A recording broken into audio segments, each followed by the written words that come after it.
Lord, thank you, Jesus. Yes. You know, for all the jokes and everything that we Yes. say. We do this because, Lord, we're in a great place, in a great house, among great people. And we can do this, Lord, because it is our hearts to enjoy the life that you have given us, Lord. It's not about having the best life or the most perfect life, Lord. It's about enjoying the people that you are with, enjoying what we've been blessed with, enjoying to know that things are always better every day that you give us, Lord. No matter how older we get, or no matter how much the world around us is changing or not changing sometimes, we are still here praising you, Lord, because we know that you have the control over everything. And there's nothing to be concerned about. It doesn't matter whether we leave here at 8 o'clock, 9 o'clock, 10 o'clock, or 2 a.m., Lord. You are with us. You are guiding us. You are protecting us. And you have done so in the past when we have not known about it, and the future for things that we do not know about.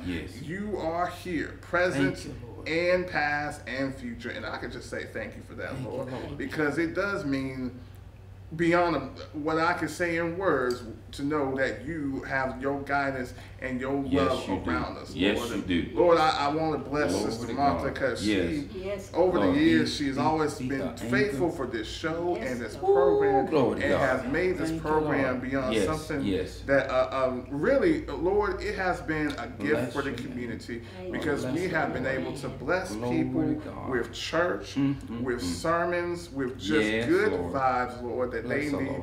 And a year that we've had, that we need that. And Lord, bless Markus Hammonds, because it's the same as Martha doing this show. Markus himself has done nothing but been a blessing to the community, whether he is in his jovial mood or he is in his preaching mood. He has always been there when the people need him the most. And Lord, there may be some people that may concern themselves about a past, or they may be people who want to hold on to something that doesn't need to be held on to anymore. That's them, Lord. Thank you, Lord. That's them, and we ain't worried about them, Lord. What we know, Lord, is who we are, and that's all that matters. All that matters is that what you have done for us, who you provided us with, what you have done for us, Lord. And anything that's troubling us or hurting us or harming us, Lord, you've already cast on to you, and you taking it and you are throwing it off the cliff, Lord. You said, get that weight off of you and don't even worry about it, Lord. And so I'm thankful, Lord, the blessing, having you bless me with these two people in my life, because not just for programming, but for my growth in my faith, my growth in my religion, my growth in my spirituality, and just my growth in just in everything that I needed. Whenever there's a time I may have been at my lowest point, or just a time when I just did not feel well, there's never been a moment that they have not called or checked on me or done something and just put me in and let me know what I'm doing matters. Even if it's just to those two, it matters. And I cannot ever not thank you for that, Lord. In Jesus' name we pray. Amen. Amen. Thank you, Christopher. Thank you so much for such spiritual prayer. Thank you. Thank you. And I'm sure people that's viewing us tonight enjoyed that prayer, because I did, Christopher. It was wonderful. It was wonderful. Yes. To God be the glory. God be the glory. To God be the glory. We have to give all our credit to God. All of our credit to God. We don't have nothing. Everything we got belongs to God. And we're just going to sit here this evening and talk about that, and we're going to thank him for every moment. Every moment we're just going to thank God. Markus, we're going to start with you and let you know, let you tell us how you feel about it, then we're going to go from there. I'm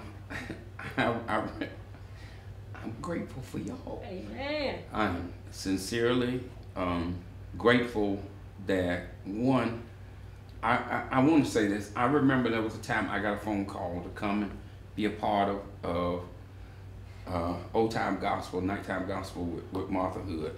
And I didn't, I just tell you the truth. Though with you and Chris, and I apologize, I'm crying, but I did not know what God was doing. I didn't, you know, and for me, truthfully, you know, because of having been on TV and then God saying, I'm putting you back on TV, and I'm running away from TV, I can tell y'all this is the truth. I I've kind of run away from TV. I ran away from radio. I ran away from things. And then even when Chris was praying a minute ago and talking about it, it grabbed my heart. I'm sorry. I mean, as I said, and I was feeling bad. I don't even have a handkerchief with me, but the thing is, we were talking about this prayer, and you know, I'm just telling y'all the truth. I didn't even think about us recording because we were praying, but my heart yearns in this way because when right the first time I came on and did the show with you and how you told me you coming back, we want you, we need you, blah blah blah, and I know that wasn't in as much as we need you because y'all could have anybody, okay, you know. So I'm just saying this with humility, but I knew it was the Lord speaking through her and speaking through Chris, you know, to tell me we want you on the station and we're doing something here, and I will say this for us here at the station, and realizing that it's a battle, because it's a battle between, and I know I'm no prophet, so I can't say it this way, a battle between good and evil, but it's a battle between light and darkness, people that want to hear good gospel music, people that want to hear people singing and praising God, and then the difference, you know, and not just, some want to hear the old, and we got some that sing some of the old, then we have the new, and then we've had some plays on the show. We've had a lot of things that have come through here, you know, and you've been doing it forever, and I praise the Lord for that. And I tell people, I did Song of My Heart way back on TV3 in the 80s, you know, which was forever, it seemed like. And I've had people tell me, when I was a baby, and they looked like that was me, when I was a baby, you on TV, and I'm laughing about it, because, you know, like, you don't take it that way. But time goes by, and then you realize, and I'm just saying this, I realize I like traditional music, okay? But I like some contemporary music, but I primarily like Near the Cross, you know, or in the cross, as we said, but near the cross. I like the old songs that mean something, that say something to me. And as I've gotten older, I've had appreciation. But I've been around you and Chris, who both y'all, in my opinion, have a pure heart about what you're doing for Phoenix City, for Columbus, you know, for the surrounding areas. And I have not seen nobody with the tireless effort, I said. But you want to go, and you will go whether you're feeling good. To my mother will go whether you're feeling good, feeling bad, tired, hurting. Chris has that same honest heart to say, Markus, we'll record singing. We'll go to the churches. We will record preaching. We'll go to the churches. To see somebody have that kind of zeal is unusual. Yes. You know, and you find so many people who are so full of themselves that they want to do it, or we're in an hour where everybody wants to have a name and want to make a name for themselves or have a title. That's right. But the people who like being obscure and do the work for God and ain't looking for a name, or you know, not looking for a title, just saying, what can I do to help somebody else? That's what I see that we do at this station. Right. That these programs are bringing these preachers on, bringing different people in, you know, and as y'all have said, trying to keep the heart of the community pure. And as the founder of the station, Mr. Green, wanted gospel. Yeah. And then you told me, say, look, this is our quest. Right. And for y'all to have me even a part of it makes me feel pretty good. And I'm sorry. I mean, it'll make me, you know, as I said, and normally y'all know me. My real, you know, like I'm always, I try to laugh and smile and have something, but then when it comes back to your purpose of God, that God has a plan bigger than you. Yes, he does. Yes, he does. And then with y'all will call me if I ain't here, and then even if I come late, you know, you're still saying, we gonna do something. Yeah. You know, we gonna record, we gonna do something, because it's not a matter of our time, but it's God's There's time. a pastor that he always tells me, you're never late when it comes to God. Yes. You're never late when it comes to being at the church, whether the church is here, right, or the church is outside, right, or the church is at the location that we go to. You never because God's time, you know, and here we go with theology. This is what I love the most. God doesn't live in time. Okay, we live in time. God is outside of time. He made time for us humans.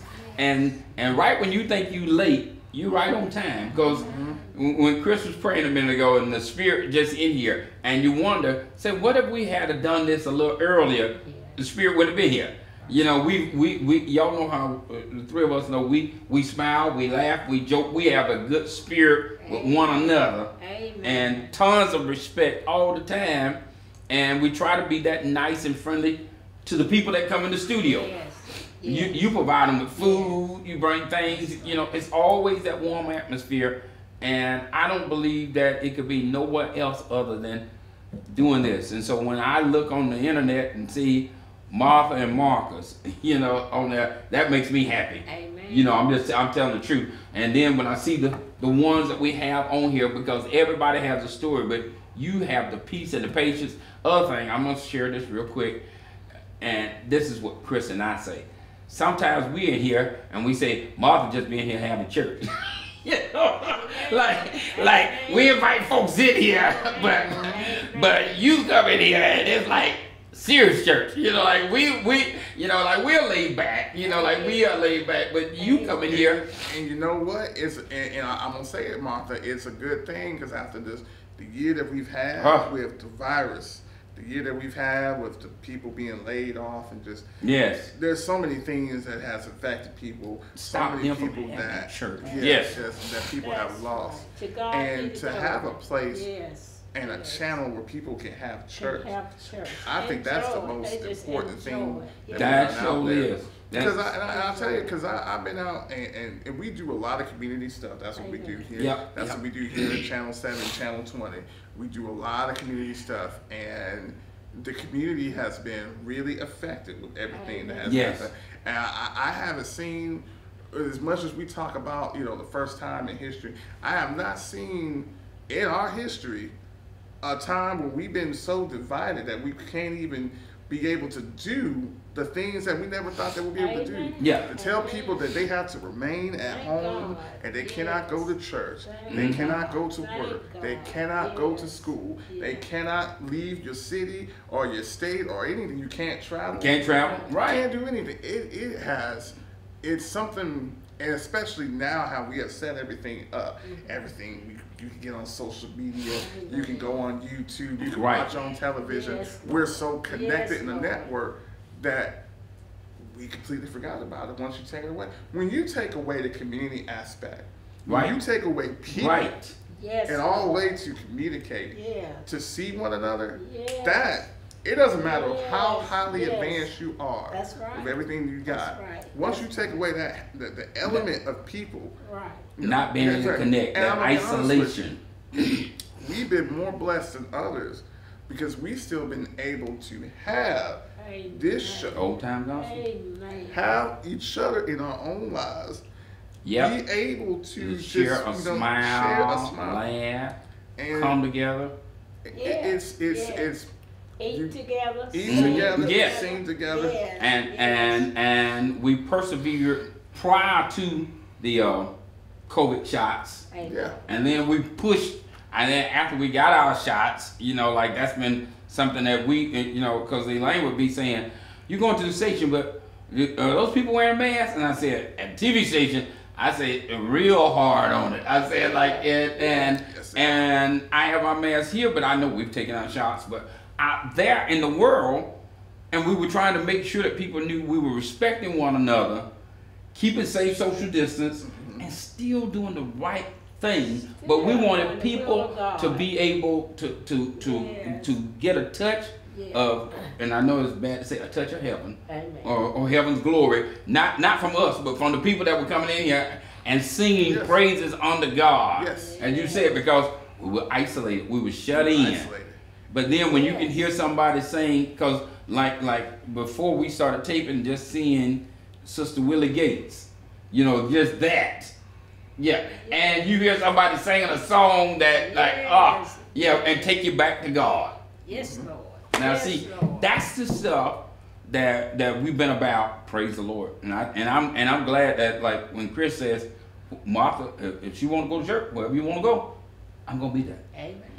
And now for the rest, and there. And because before the thing we were taping, and then even through the thing, you know, through this pandemic, you know, it's because there's a time where we always need to remain vigilant, and we need to keep our communication. Amen. We need to let people, that's the key. That's the one thing that I've seen throughout everything. It doesn't matter. I don't really care about all the other things that have happened throughout what's going on in the world right now. There's always issues that are going on through the world. Be it political, be it whatever the war may be it whatever is going on in our even own sickness come our or way. sickness. Yeah. There's always, but the key thing that I saw more than anything else is people being left alone and having to deal with that own direction. Or even worse, people who didn't communicate that much are forced to communicate and realize they have not much in common. And it's become even more of an issue than it is right now. And that's why, and my coworker, he's not here right now, but Mr. Torgar and I, we run this station. We do our best to find programs, find shows, find people that really embrace the occasion. They embrace love. Because that's been the biggest issue. When you get down to it, when it really comes down to, we have a case of people not feeling love. We have a case of people not feeling like that anyone really cares. Nobody cares. Or they're not being respected. And so it's, the thing about you two, the two of you particularly, is in the community, people know that and they come to you. Marcus, it doesn't, since you have been preaching, really, I'm just saying it. Amen. I'll just go as far as probably 16 years old. Folks will probably have come to you and have asked you for advice. They need to know what's going on. They need to talk to you. They don't even know the stuff they see on television. It's the same. You are just like any other pastor or preacher out there. You go and visit the sick and the shut-in.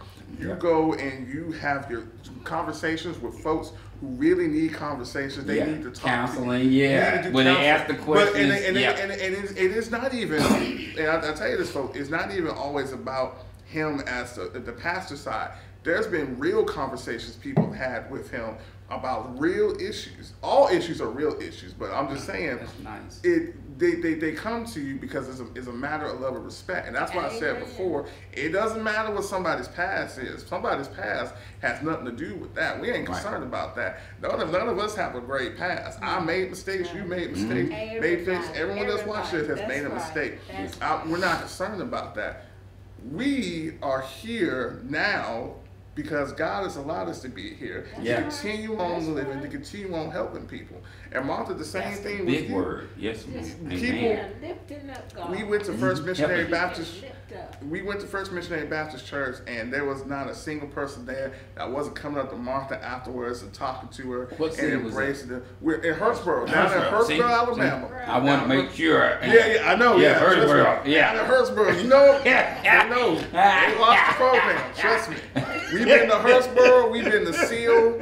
And matter of fact, Martha and I, we've already coming up. We talked about we're gonna go to Pittsview. We're gonna be down there with Hatchet Chubby. We're gonna see. I know them folks. I go down the road. So that's what we're talking about. Yeah.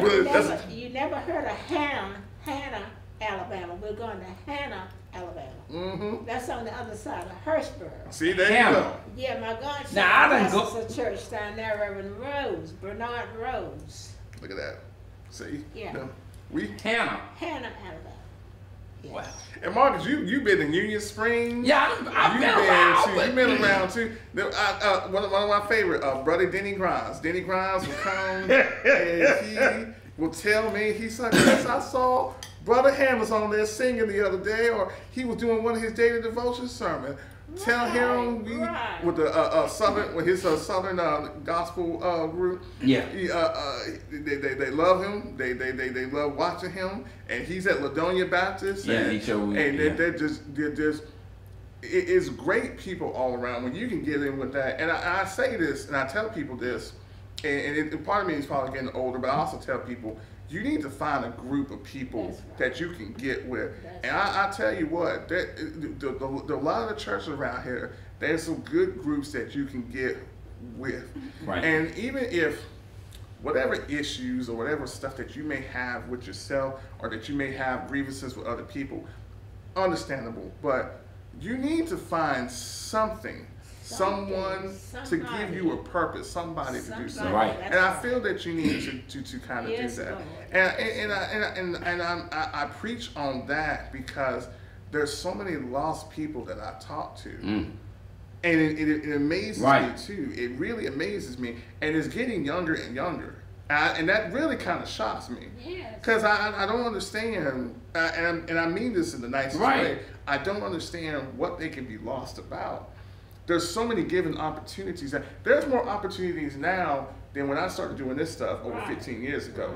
Stuff is so much out there. As far, and I'm talking about just the work that I'm doing, but even just in work in general. But there's a lot of people, they have no purpose, no zeal, they have no zeal and no guidance. And a lot of people out there that need Jesus. Point blank, yes.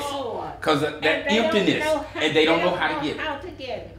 That's what we're here for. That's exactly. That's what we're here for. Anything I can do to help somebody find Jesus. Now I don't know it all. No, but the point is we're pointing them to, and because it's not saying that you're perfect at all, but saying that if you're discouraged, because like I know this is gonna sound real, well, I'll just say it. You can be feeling real hurt, and somebody just saying that one song. Amen. And all of a sudden, that trouble that's in your life, it seems to like all dissipate, go away. You hear that song, and it don't make a difference what the song is. The Lord will make away precious memories. You know, any song, only believe. And somebody said only believe, but all it's saying is only believe. All things are possible if you only believe. And they say, huh? And before you know it, they start saying, wait a minute, maybe that's to me. It's speaking something to me, or you know, he's able to carry you through. You know, like that old song. Don't you know God is able? Every song has a meaning. And for that person to have no purpose, like Chris just said, then they hear that song, because it's not just a sermon, but we look for the sermon, but sometimes the sermon in the song. This and as he said, no purpose, no direct. Because I share one thing. I always tell my children. I told them, I said, you don't have to be a preacher. Don't have to preach. I said, but you can be a PID. Preacher in disguise. You can, like a PID. You don't have to get behind the pulpit to preach. No, you don't. Yeah, and you can sing in that song. That's right. It can give somebody life. And see, this is y'all know I'm controversial, so I'm gonna say something really far away from. In every song you sing, ain't got to say Jesus in order to give somebody purpose, like Chris just said. They got to find out. And I know I'm working on my doctorate degree in seminary, and one of the things it said is that Jesus said, I'm going to teach you how to catch men, fishers of men. All right, so if my bait is only religious, maybe they can't catch it. But if they can see that I can catch a baseball, like they can catch a baseball, and then they see me after I put the glove up, and they say, man, you play baseball that good? And then they say, oh, okay, all right. Well, what else you do? And then before you know it, but you bring up one of the best points ever, and this is to go off what you say, controversial or not. I tell people all the time, when you are a certain status in the community of people, when people see you a certain way, you have to. There's a certain aspect that people should get from you, and I say that to people. People are watching. They're watching you. Yes, and let me tell you, there's a lot of people, and there are a lot of people that say the same. Well, I'm not a role. I remember growing up as a child, Charles Barkley. I'm not a role model. I'm not a role model. I'm not this. And I didn't look to Charles Barkley as a role model. I didn't look at Michael Jordan and all. I like Michael Jordan. I like LeBron James. I like Barry Bonds and all the professional athletes. I did, but I never looked at them as role model. However, when you are an established person, and there's certain things that you have, and whether I want to admit it or not, there's people that look up to me, that see me out in the community without me even knowing it. Yes. There's certain things that I have to do, and I want to abide by those things, whether it be younger children, people in my own family, or folks I never even known before. I had to just, someone had came up to me one time, and she had told me, she's like, my mother told me, you're the best role models. It's great to have a great male role model like you in my life. Right. Because she's like, because my dad wasn't the best. Or, you know, right. Like, and then looking for somebody. And that makes you feel.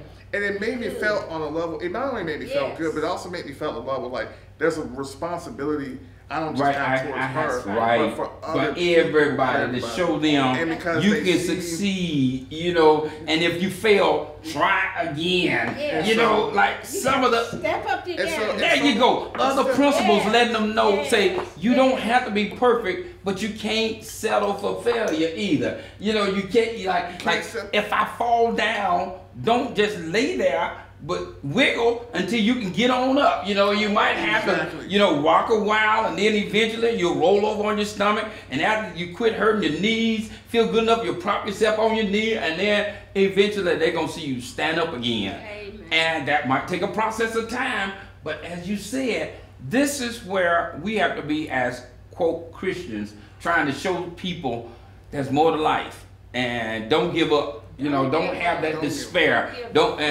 And they need to hear it. They need to see it, as you just said. And we don't even know that somebody's looking. And y'all done both said it like 3 or 4 times, which to me is always a wake-up call, because I tell everybody I have failed so many different ways. And then the Lord, and I always say this, one of my sayings is, I done died so many times, and the Lord done resurrected me again, and resurrected me again, and you know He'll revive us like that's and see, and that's the funny thing. You and I was talking about the revival, or you and I were talking about. I know he know about it, but a revival. When you go to a revival, primarily we're talking about people who have had life. Something has knocked them down a little level. And you go back for that worship, like you said a minute ago, to get replenished. Like, you know, like you go in to worship. And you said, you ain't coming in here for service. You're going in to worship. And then after a while, your tank get filled back up. Yes, Lord. Yes. And that's what we're talking about. Then you can go back out there and challenge whatever that to challenge you and say, you come with the sword and the spirit. I come in the name of the Lord. You know, you do this.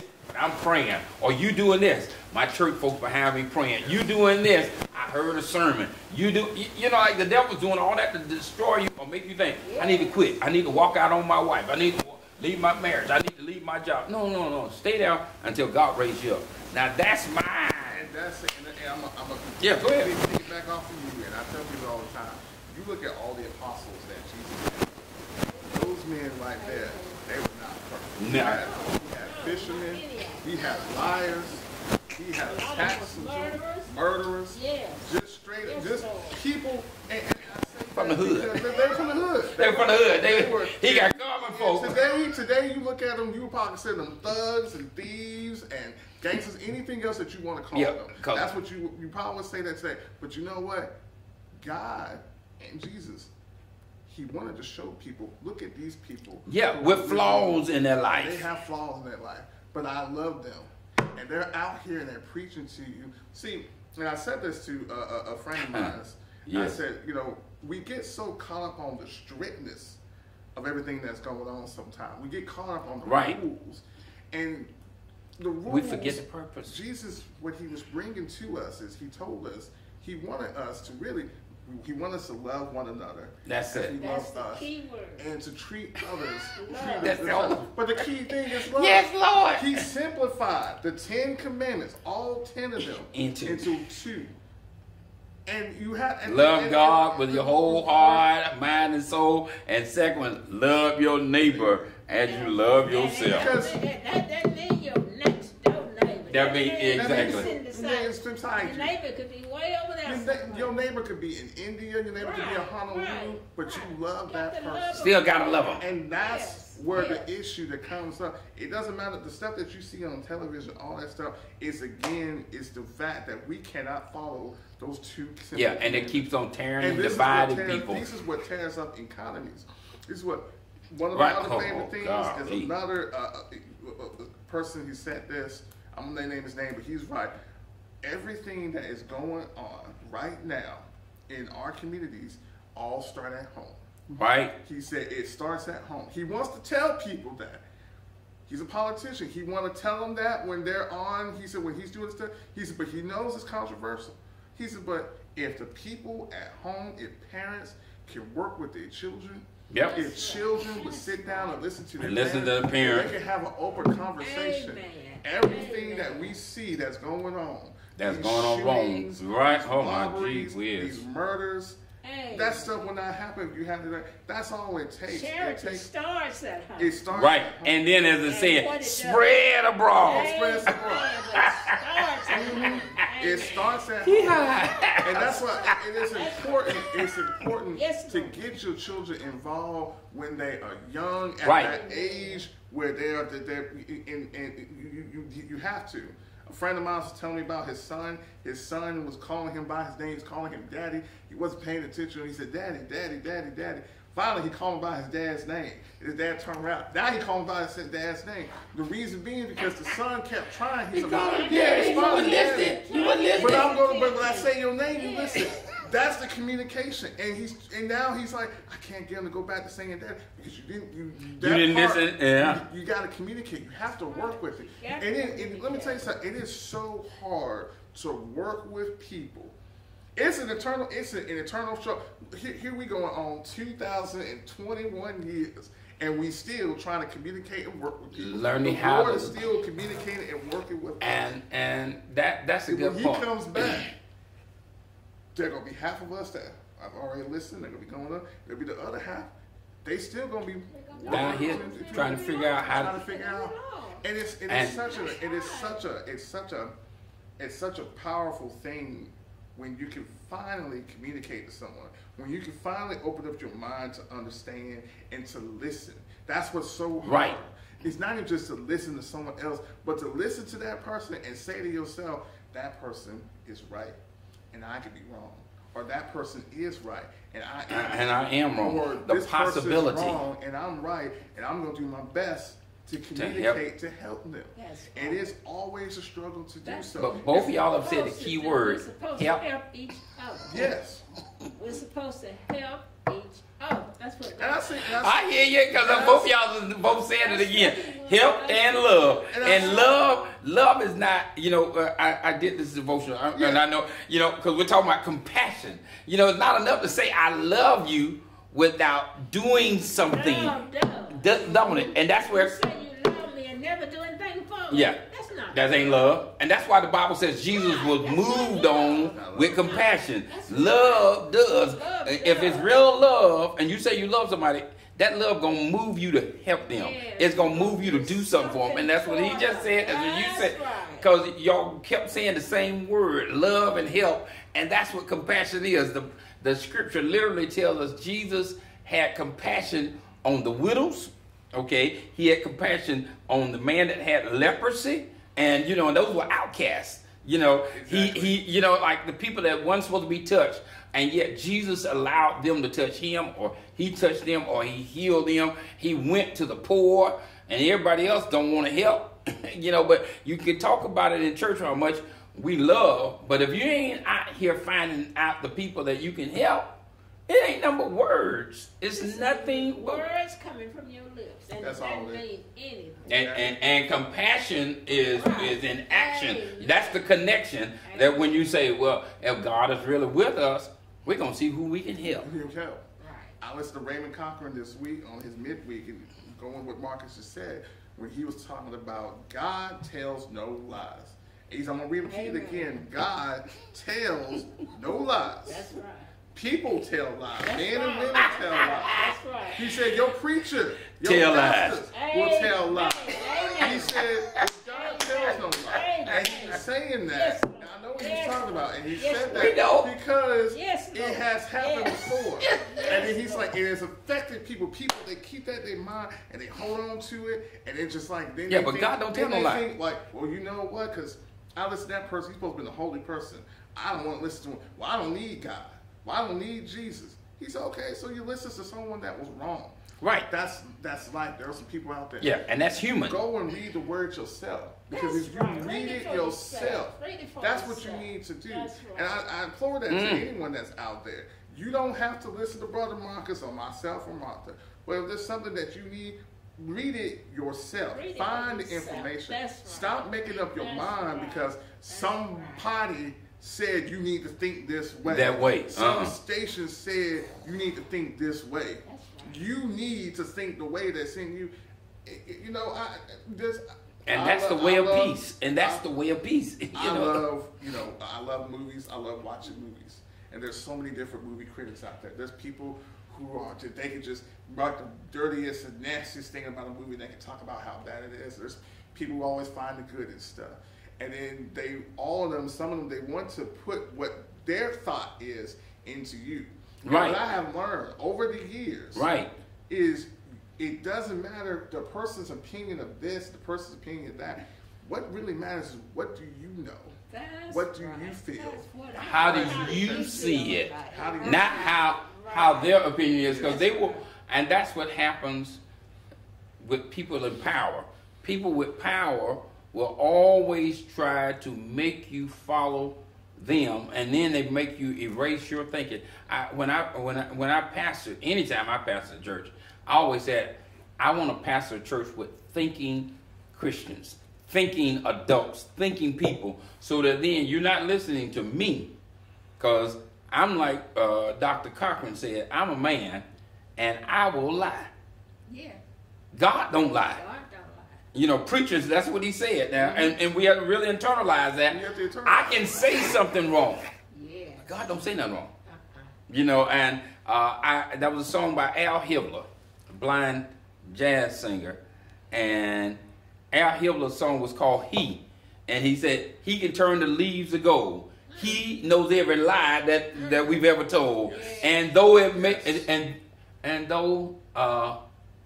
it may be strange the way we feel, he'll always say, "I forgive." You know, like that. That was the catch part of it. You know, no matter what we do, you know that he can still hear a child's first prayer. You know, and you know, and I mean that song. You know, that again, there we go. And even though they sung it in the church, but it wasn't in the church that song became famous first. You know, and everybody knows Al Hibbler from Unchained Melody. Oh, my love, my darling. You know that song there. And then when the lights go down low, he had that song on the slow boat ride to China. Mm-hmm. But when he did He and Trees, those songs I can listen to all the time because it says about He don't lie, as Dr. Cochran said. But we can lie.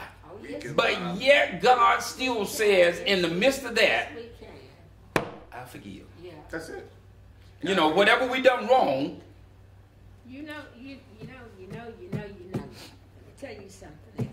This is the guy behind the scenes. Yeah. We don't see this guy. TV Land, we don't see this guy often. He's behind the scenes. And he the one preaching. I tell you something, you're preaching today. You're preaching. You are preaching yes. today. And I am so thankful. I'm just so happy to hear what you have said. Because it goes a long way. It goes with purpose. It goes a long ways with me. Don't think I'm not listening to everything you say. I'm taking it in. You see, you hear me? Mm-hmm. And I hope somebody else is taking it in too. You don't have to be a preacher to preach. Thank you. You don't. And you don't have to go in no pulpit to say you a preacher. And something I love also, I wanted to just piggyback over what you just said, what Chris says. He said, Marcus, I don't get the chance to go to church like, you know. He said, so on Sundays, when we're recording, I get a chance to go to church. Get a chance to go to church. And you know get a chance to listen to the word. You understand? Right. So, you know, like, and that's why he says to me, he said, it don't bother me if we go to church. Right. He said, and we're recording church. That's right. You know, he said, because then I get a chance, you know. And so get involved. Get involved. Okay, you understand. I mean, I know y'all understand, but just hearing you say that, and he, like you said, he's behind the scenes, but then when he'll tell me, he says, my schedule can be messed up. He said, but I consider this my time with the Lord. Yeah. And I tell people this, you don't have to be in a church to pray. You know, like you were saying a minute ago. You can be in your car praying. You can be on your job praying. You so many times in the shower. Thank you. Exactly. Just praying. Just and up and down the road. I tell you, those people out there on 280 bypass will make you pray. It will. 280 bypass. Will make you pray. US 430. And going down that Fort Mitchell Road with that turn in.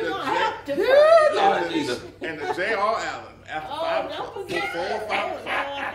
I didn't want to talk about JR because you know, like I shared this with Elaine the other day. She was saying, "Why don't you go that route?" I said, "Honey," I said, "there's something about this time of day, and when people are trying to get home, that they don't respect nobody." And that's J.R. Allen. That's what we were talking about then. I said, "Honey, I ain't." Everybody's trying to get home. That's it. But my mama, bless her heart, my mama say that they think that the devil got a sale going on and they gonna miss their bargain from the devil. And so she said, my mama said stuff like that. Go ahead, take that sale. Yeah. My mama said that the devil's selling something and they all trying to get it. I ain't trying to take that. And they ain't trying. My brother and I was going to Hillsborough Sunday. We was driving down the road, and these people driving crazy. My brother said, "Well, just go on. That's it. They got some more room in hell. There's some more room in hell." That's what my mama says stuff like that. You think like, you know, like you know, cause you see them zoom past you, and cause I give another example, cause this is so sweet here. Elaine had jury duty Monday, and you know, and so she was trying to get out the door. It's true, and somehow or another she got delayed. And I can't remember exactly what it was. And so we said something, and it was kind of like slow down. And so she called me on the phone less than a few minutes after leaving and said, "Markus, there's a real bad accident right down here getting on Macon Road." And she said, "It was only because the Lord delayed me." I hope y'all heard me. I know y'all know, you know, that's when you get them Holy Ghost chill bumps, because you know God orders your footsteps. But she was trying to get out so much earlier. And then the Lord made it so she was delayed, and she had to just call me. And she said, because if I had been on time, I would have been in that 3-car accident. We never know what, you know. So as you said, you ain't late. You know, like the preacher told you, say, you're on God's time. You know, and the pastor who said that to me was Brady Baird of Seal United Methodist Church. There was one last year we were doing COVID, we were recording his services, and there was something that happened. I was running late. I actually forgot. We changed the time. Glory to God. I said, "Brady, I'm so sorry. I'm running late. I'm going to get there," because the piano lady was already there to record, and he told me right there on the phone. No, when I got there, I said, "I'm so sorry, I'm so late." He was just calmly, and he was like smiling too and laughing. He's like, "You're never late when it involves doing something with the Lord." He's like, "You're never late with me because we're never late with the Lord." And we did the sermon, and you know what? He was right, because there's everything that we do. We do it in the time that the Lord expects us to do. There's a reason. And there's a reason for it. And we have to, and my coworker and myself, we want to take that. We don't know the pressure that people have. We don't know. I don't know what cross you bearing today. Marcus, I don't know what cross you bearing today. You can't see the cross I'm bearing. So if I can lift off that weight, even if it's whether it's part of the cross or the whole cross, I'm going to do that part. I'm going to do whatever I can. If I tell you, Marcus, hey, Marcus, get here at 2, 3, 4, 5, 6, 7, 8, 9, 12, 30. When you can, that's what the time. That's what. And that was what you said to me. Martha, I tell you, I was like, it didn't matter. But I love it, and I can say this to our audience: how cool both of y'all are. And I know that that's no world term I got, but patient, cool, relaxed. Okay, you know, we can use more bad words, but I say cool. That's where the people come here, and if they're on time, if they're not on time. You know, like we're saying, when they get here, we're ready to take. That's right. And even like what happened with us today. That's right. We didn't know how divine this plan was for us to be in this as we are. So when we're taping for our audience, they don't know that we're praying about it. You know, we're trusting the good Lord. We set aside, I'll use another thing. We set aside time to do it. And a lot of people don't realize that if you set aside time for the Lord, then God will set time aside for you. But if you don't set no time aside for the Lord, you're cheating yourself out of His blessing. And another thing, God wants us to be patient. Yes. Amen. You just got to be patient. You can't rush things. Just have a little patience. You have to have. And that. I don't know if y'all know that about me. Woo. But I am very. I know you are. That's what. That's no, why I was saying that. We know that because we know that. Okay.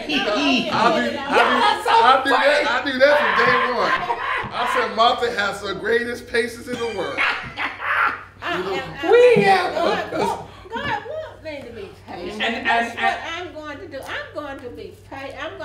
You got to have patience. Yeah, that old gospel song say you can't hurry God. No, you just gotta wait. Trust Him and give Him time. No matter how long it takes. Yes. He's a God. You can't hurry. He'll be there. Don't you worry. It may not come when you want it, but it's right on time. And I like how you say having patience. Yes. Now, she was good because one time I had to do a shoot and it went on extra long. And she waited on me. And you would know because one time I was doing the shoot and you waited on me. You were like, Chris, when you get here, you get here. And, you know, I'm trying to rush through traffic and get this stuff. I'm trying to do that.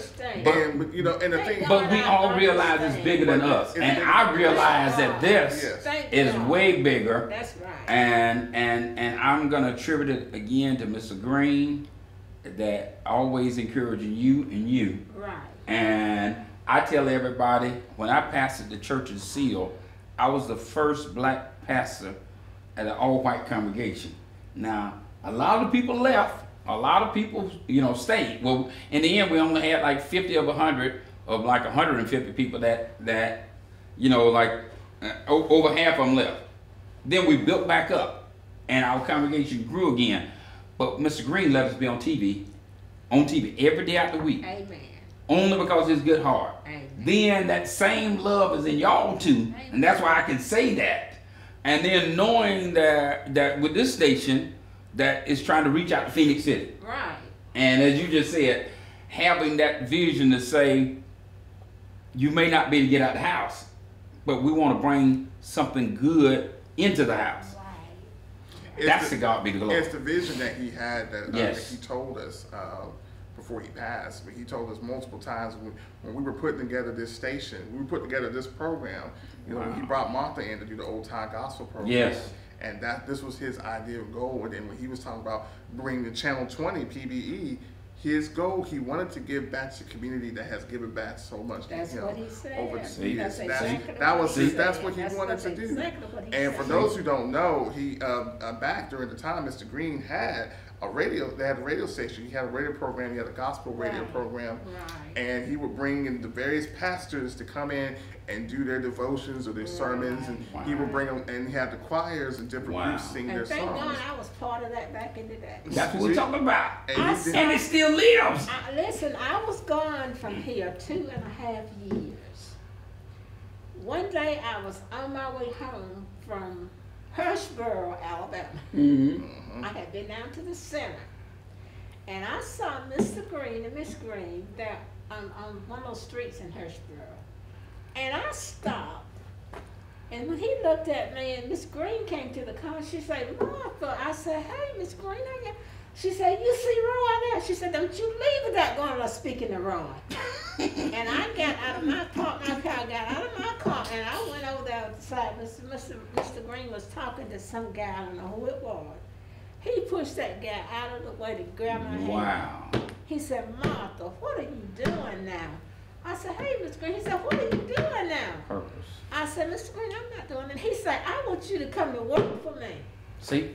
Purpose. He said, I want you to come. And you have been away from it for 2 years. I've been gone 2.5 years. But then purpose.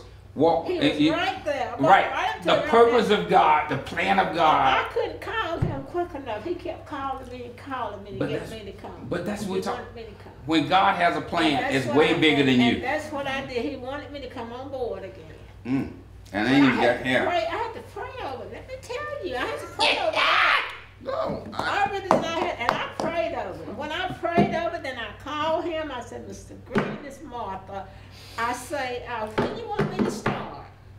He told me what he wanted me to do, and I got on board. That's been 2.5 years ago. I'm going to tell you I'm this. still here. Thank God I'm still here. I'm going to tell you this. I know I've been here 2 years. Thank God I'm still here. You hear what I'm trying to So you've been talking about the time. It's been a long ride. It's been a good. And you have to laugh about it. You have to laugh about it. Because you see, it's the Lord. But you said you prayed hard. and I called her back. And then when I'm going to tell y'all my part of my other story. When Deacon Ronald Coffey, he had just been made deacon, he said, Sister Martha Hood mentioned your name to me. Right. Okay, it's kind of funny. And he said, you need to call Sister Martha Hood. And I said, huh? And he didn't call me back because I hadn't called you. And I'm thinking, you know, and because you said you prayed about it hard. And with me, you know, people, well, I will just say this. I've had some good times with TV and some very bad times. I know. And from the last TV show I was on, when I was getting up every morning, you know, and I'll tell my story, we were singing, everybody else would come in there dressed like they dress. And I'm having to put on a suit, a tie, clothes. They would go in there at 5:30 and practice. I'm gonna sing the same song every week. And so I didn't have to practice. That's, you know, because every week I'm singing the same song. And some were getting paid, I wasn't getting nothing. Some were getting other, you know, fringe benefits, nothing. I didn't care about that because I knew I was doing it for the Lord. Yeah. And I had done it for 15 years with them. Yes. But at the end, when bad things were said about me, and I had to kind of step away from it.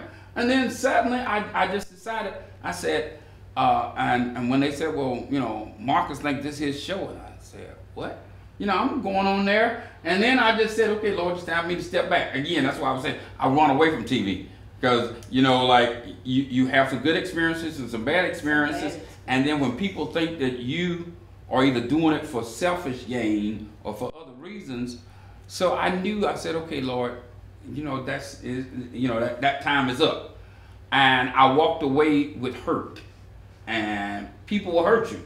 And they don't know that the little things that they say, especially when they come back to you, yes, and others would say things of, you know, my own friends would call me bad names because I was singing Southern gospel, you know, and he won't sing black gospel with us, you know, and I was thinking like, huh? And I went to one pastor's church, and I know you sing on TV with them, and I know you get paid, but come down here to our church. And he said this in the congregation and sang for us for free. And I thought like, huh? I sang for free for anybody, but I didn't like you saying that in front of the crowd. You didn't say it right. It hurt me. And it was at the wrong time. It was another hurt. It was another hurt. Yeah, and then after a while, you become more of a recluse. Yeah, you know, you hide because you say, these people take pot shots at me for any reason, and they don't know that if I'm singing at this crowd and they enjoy my singing, I'm going to sing there and not where I'm tolerated, but I want to sing where at least I feel appreciated. The funny part is they wanted you. They contacted you. Didn't contact them. Right. They contacted you. They wanted you because they know who you are in this community. And the reason they felt that way is because they know who you are. Because you're not that person. Because we've had a lot of people on this show, a lot of different people and stuff. And let me tell you something. Nobody's name get called like your name. Well, when they kicked me off the show for like a year, and then they replaced me with some other people, and then I told the Lord, I said, Lord, I'm not going back except they called me and asked me.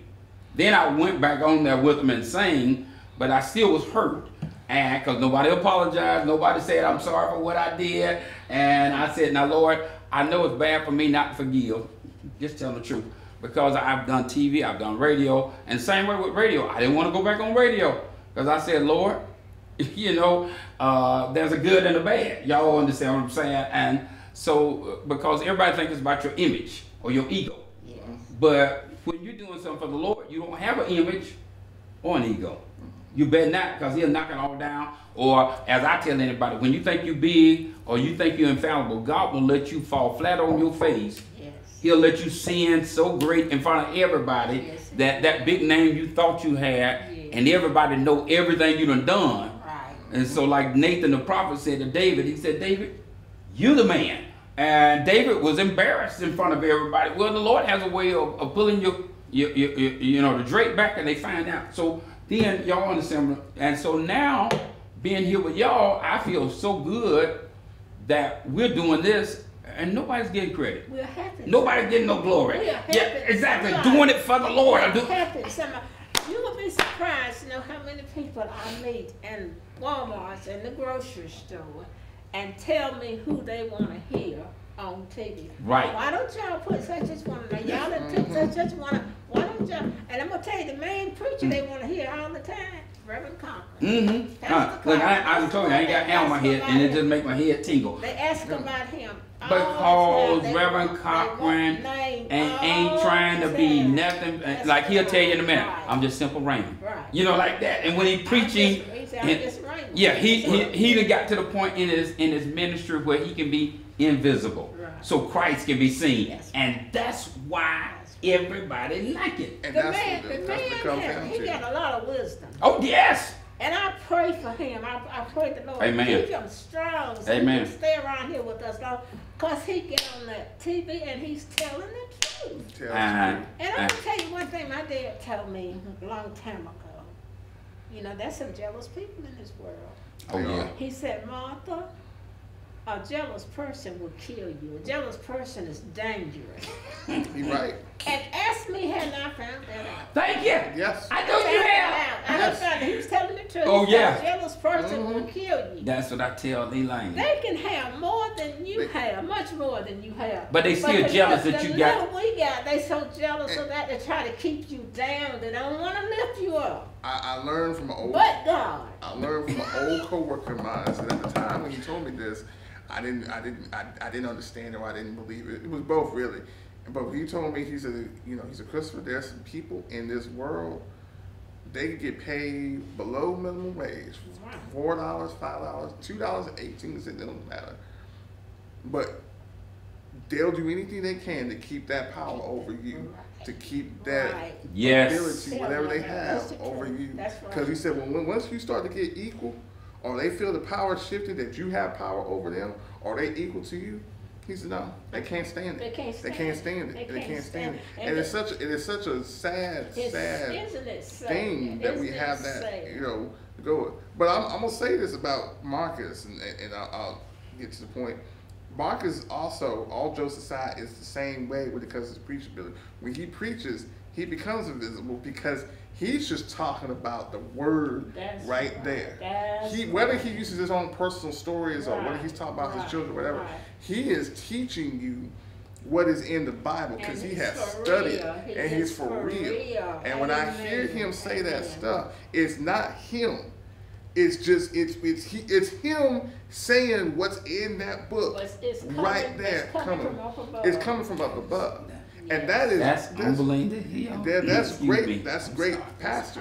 And I'm gonna tell you in the same story when you talk about praying. That is sweet. I was the same way. There was a time I was struggling. I was not doing well, and I was sitting there and I was like, Lord, if I could just I was working the craziest hours. I had to go back to work in the middle of the night to put this TV program in, and it was coming from California, so they're 3 hours behind us. So it was coming at their time at 12 o'clock. So I had to go back to work at 3, and it was the crazy. Make sure it hit. Make sure it hit. To give you an insight, I'll tell y'all, I used to work at WRB on News 3, and I used to do Master Control on the Montana Story.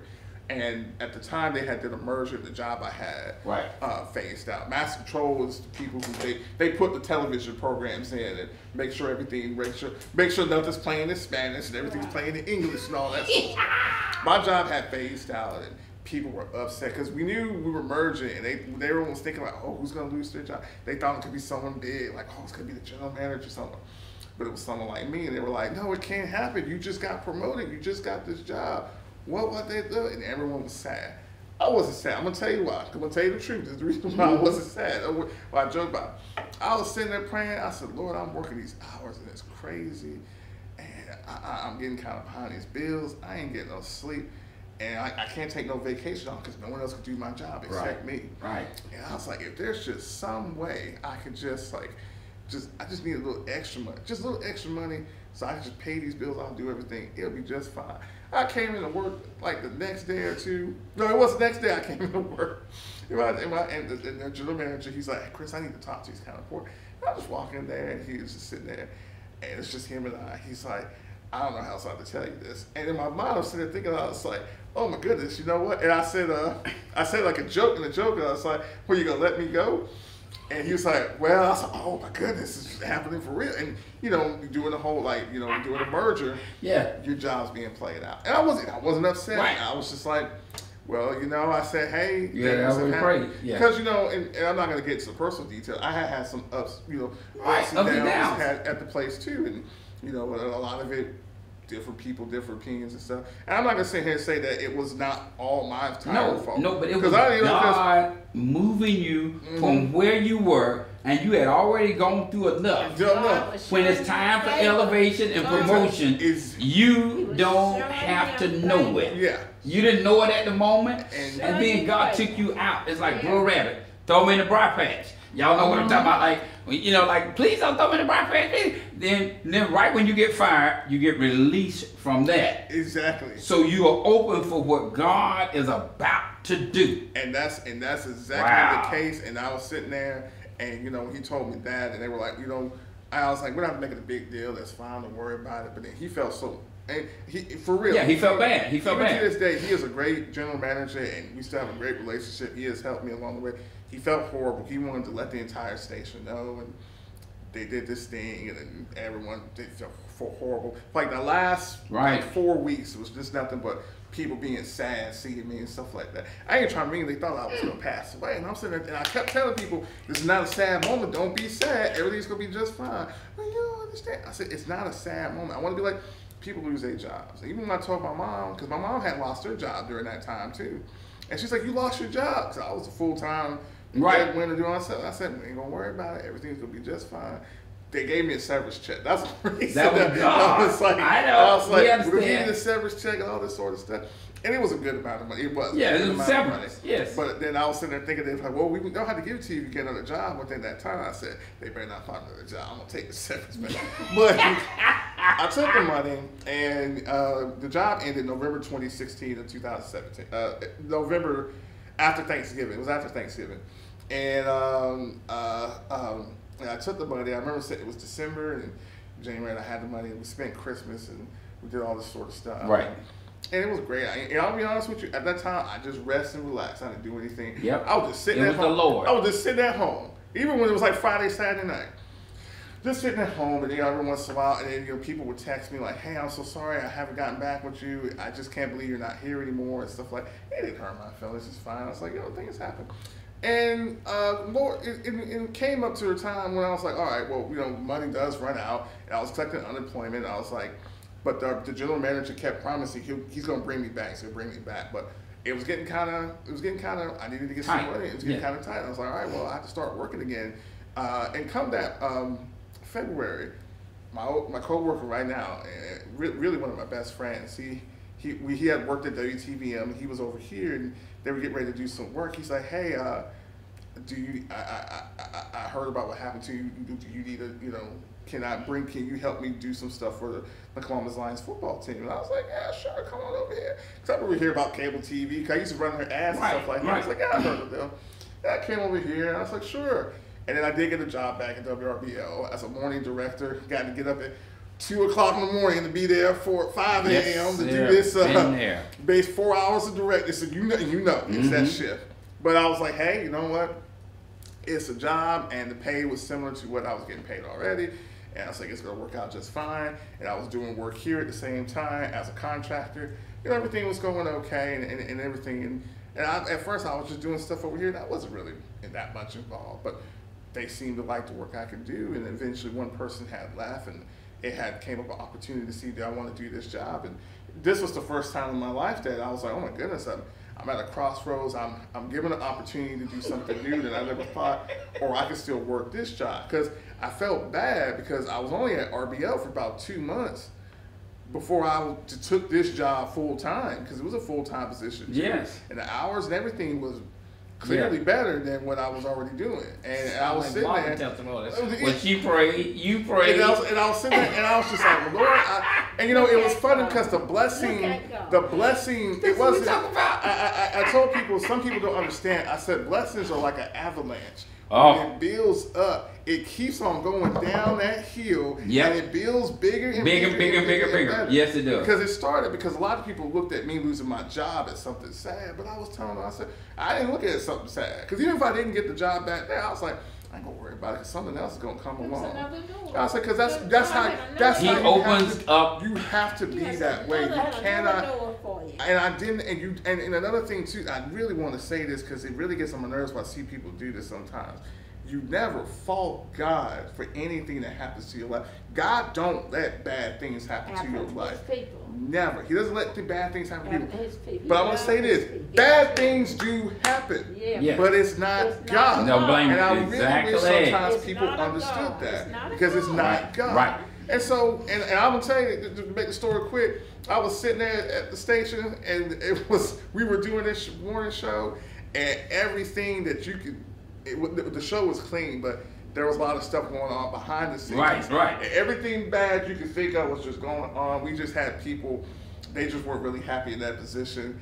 And I just remember sitting there and I just said it calmly one morning. And I told everyone, I said, y'all, I'm taking the job at cable TV because I prayed about it. That's what she did. That's what we're talking about. Job. And then all that stuff was happening that day. I said, nah, Lord. I said, I made up my mind. I'm gonna go ahead and do the thing. I came over here June 4th of 2017, and it was a difficult decision, but it was one of the best decisions I ever made. See? And let me tell you something. And I say that with the family and everyone to be here, to be where I'm at. It has not only broadened my horizons and the ability that I could do, but I see this as an endless capacity of what we can do. Right. Every day, unlimited potential. My brain is always thinking of new creative ways that we can get our message and get the programs out. And that's what I was. And I love that.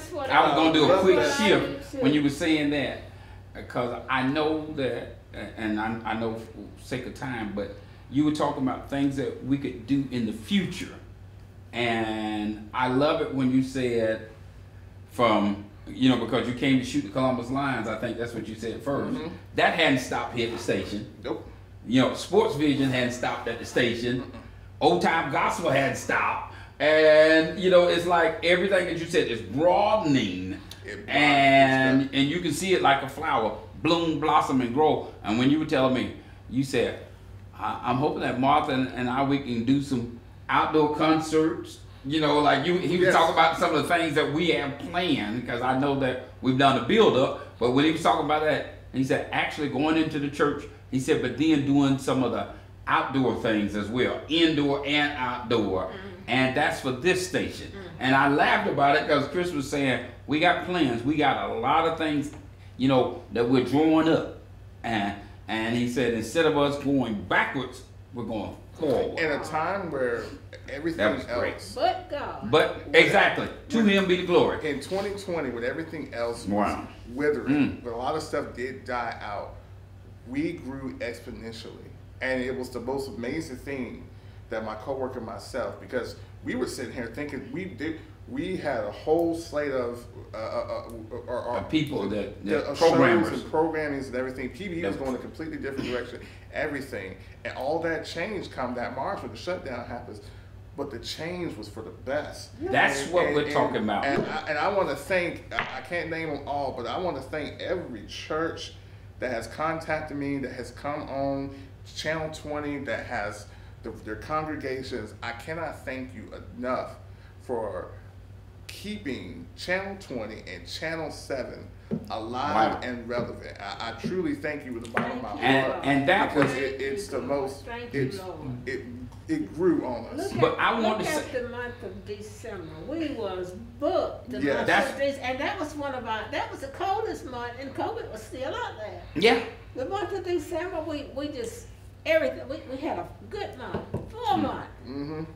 And I want to say this. This is what that was Mr. Green talking to you that day, getting you, like that, like getting you here, and then you prayed about it. Yes. That was God, again with Mr. Green hiring Chris, and then after a while he's saying, I ain't gonna stay here no longer, and then I'm doing it, and now we see it's still God in the mix. Like God hadn't changed, and then when you can say, like I was just saying a minute ago, what he was saying, We got all these other things doing because as the doors open, you know, that we got more to do. And not less, but more. And then better programming. Like you told me, he said, and we've been, you know, we didn't, quote, weed them out. God weeded people out. And he added new people in.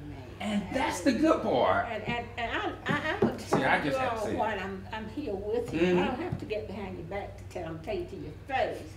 I enjoy working with the two of you. I just, and Chris has been so, every time I bring Chris up to church to go to, he never said no. He never said no. And we're booked up now through July. God. We're booked up to Capital G-O-D. Yes, Lord. As you just said, that's God. And again, purpose. And the fastest we book up, people calling me, asking me if we can come and do this. And that was what I bring it to Chris never say no. And I know, like he said, that the number will be across the screen on how to contact us. But we, you know, if people in their churches don't see they have a future, we can say we have a future. And he told me, he said, we get calls all the time, and strangers is gonna sing. I had just gotten a call, that was Officer Bradley there. He told me, he said, Marcus, people will be asking about him, you know, and then you told me, bring Reverend Ramsey. Then you said, you got to bring me some preachers here. You know, like this. In other words, like this is what I'm trying to say. Like this thing ain't stopped. It's like it just blows up, and then you're saying, we want you to interview these guys, or we want you, and they don't know. Just like he's behind the scene, you be behind the scene at time, just pushing things and saying, look, we got to do this, we got to do that, we got to do it. And I thank God, you know, and I consider myself, I'm just telling the truth, small piece in the puzzle, but I thank the Lord when I can see God's big hand. You know, like how y'all both saying it, because like you know, when you tell me these people call me, or like I'm glad that they recognize you in the store, because normally they don't recognize me because I have my mask on and my wig and my high shoes, so I look taller, you know. Okay, bad joke. But you know I had to throw it. I didn't say it was a bad joke. Oh, you didn't say it was a bad joke. I was saying the lightning is outside, so you better be careful when you walk out there. Okay. Help me, Jesus. Help me, Lord Jesus. But y'all do understand. This is the good part about it. You know, with smiles, I say it though, that we know, or I'm gonna say it, we know somebody's got their pulse, hand on the pulse. I'm talking about you. That people see you all the time, or they talk to you all the time. You got your hand on the pulse. Somebody's watching. And watching that's the good part about our station. Yes. You know, as you said, we get 1,000 calls in all the time about Reverend Cochran message. Yes. You know, Chris and I talk about Bubba. You know, Bubba Copeland. You know, like we have friends that are on both sides of the tracks all the time, who people feel their heart. They feel the compassion. They feel the love. And that's what we're trying to bring here at the station. So that's what I want to tell you. So for those, Markus Hammonds, you can see his daily devotion and his sermons on Channel 7, 7 a.m. on Sundays, and also various different times on PBE. He's also going to be on Monday nights at 8 o'clock. And Old Time Gospel, you can also catch Sundays on Channel 7 at 10 o'clock, and you'll also be able to see it Sunday nights at 8. Actually, excuse me. Sorry, I got it backwards. Sunday nights at 8 o'clock on Channel 20. And then Monday nights at 10 o'clock on Channel 7. Wow. And so, praise and God. Don't worry, by the time this air, we'll have the times, the list, everything. All that stuff is, I got some great major updates coming for both channels in June, especially for Channel 20, times and schedules, and what churches, what time they'll be on, what they can expect throughout the day, and all of that and sort of stuff. We finally working on those little bitty things, and more programs and more live stuff that come along the way. We got a lot on that we have, as Martha said, we are booked going into July as far as filming churches. And that's just filming the churches. We ain't even talking about people coming here in the studio. And I want to say, now if I'm wrong, y'all correct me, but I know that there might be somebody that God might have in the wings who not looking for nothing but just to be a help or be a part. I hope that they will contact, you know, because look, you Sister Martha carry a big load. This Marcus talking. I love it. I know she love it, but then it's always good when God puts somebody, because you'll know when God puts somebody there that, you know, like Moses needed Aaron and Hur, you know, to hold his hands up. And we always say Paul had Silas, and it might be somebody that God has already connected in your spirit. But I you know, because we don't do it for nothing but for the love of God. And you know who that person is? Don't say your daughter. Markus. Oh, Lord. Excuse me, Jesus. Okay. That's who God put in my spirit. Amen. I'm gonna tell you. I'm gonna tell you this quick story. When Martha told me, she said, "I'm gonna bring on Marcus Hammonds to Old Time." I'm so sorry. He's gonna bring something to the show. I said, "Okay, that'll be great, Martha." Now, what Martha didn't tell me was what he was not gonna bring. She said he gonna bring something to the show. That ain't a lie. What I didn't know was what he's not gonna bring. And I said, "Oh, so he brought no integrity. He brought no perseverance. He brought no sanity. He just Marcus Hammonds." That's why he don't forgive me for laughing. Folks, that's why when you see when I put the name of the show, I put Martha Hood. His name is underneath that too, but it's the littlest font ever. You have to zoom in. It's size 2, but it's there. Thank God they call it the fire print. Yeah, fine print. Oh my God. The same fine print they have in those medical commercials. Y'all have to forgive. But this is what this is who we are. This is what we do. Yes. And this is what I talk about is true love.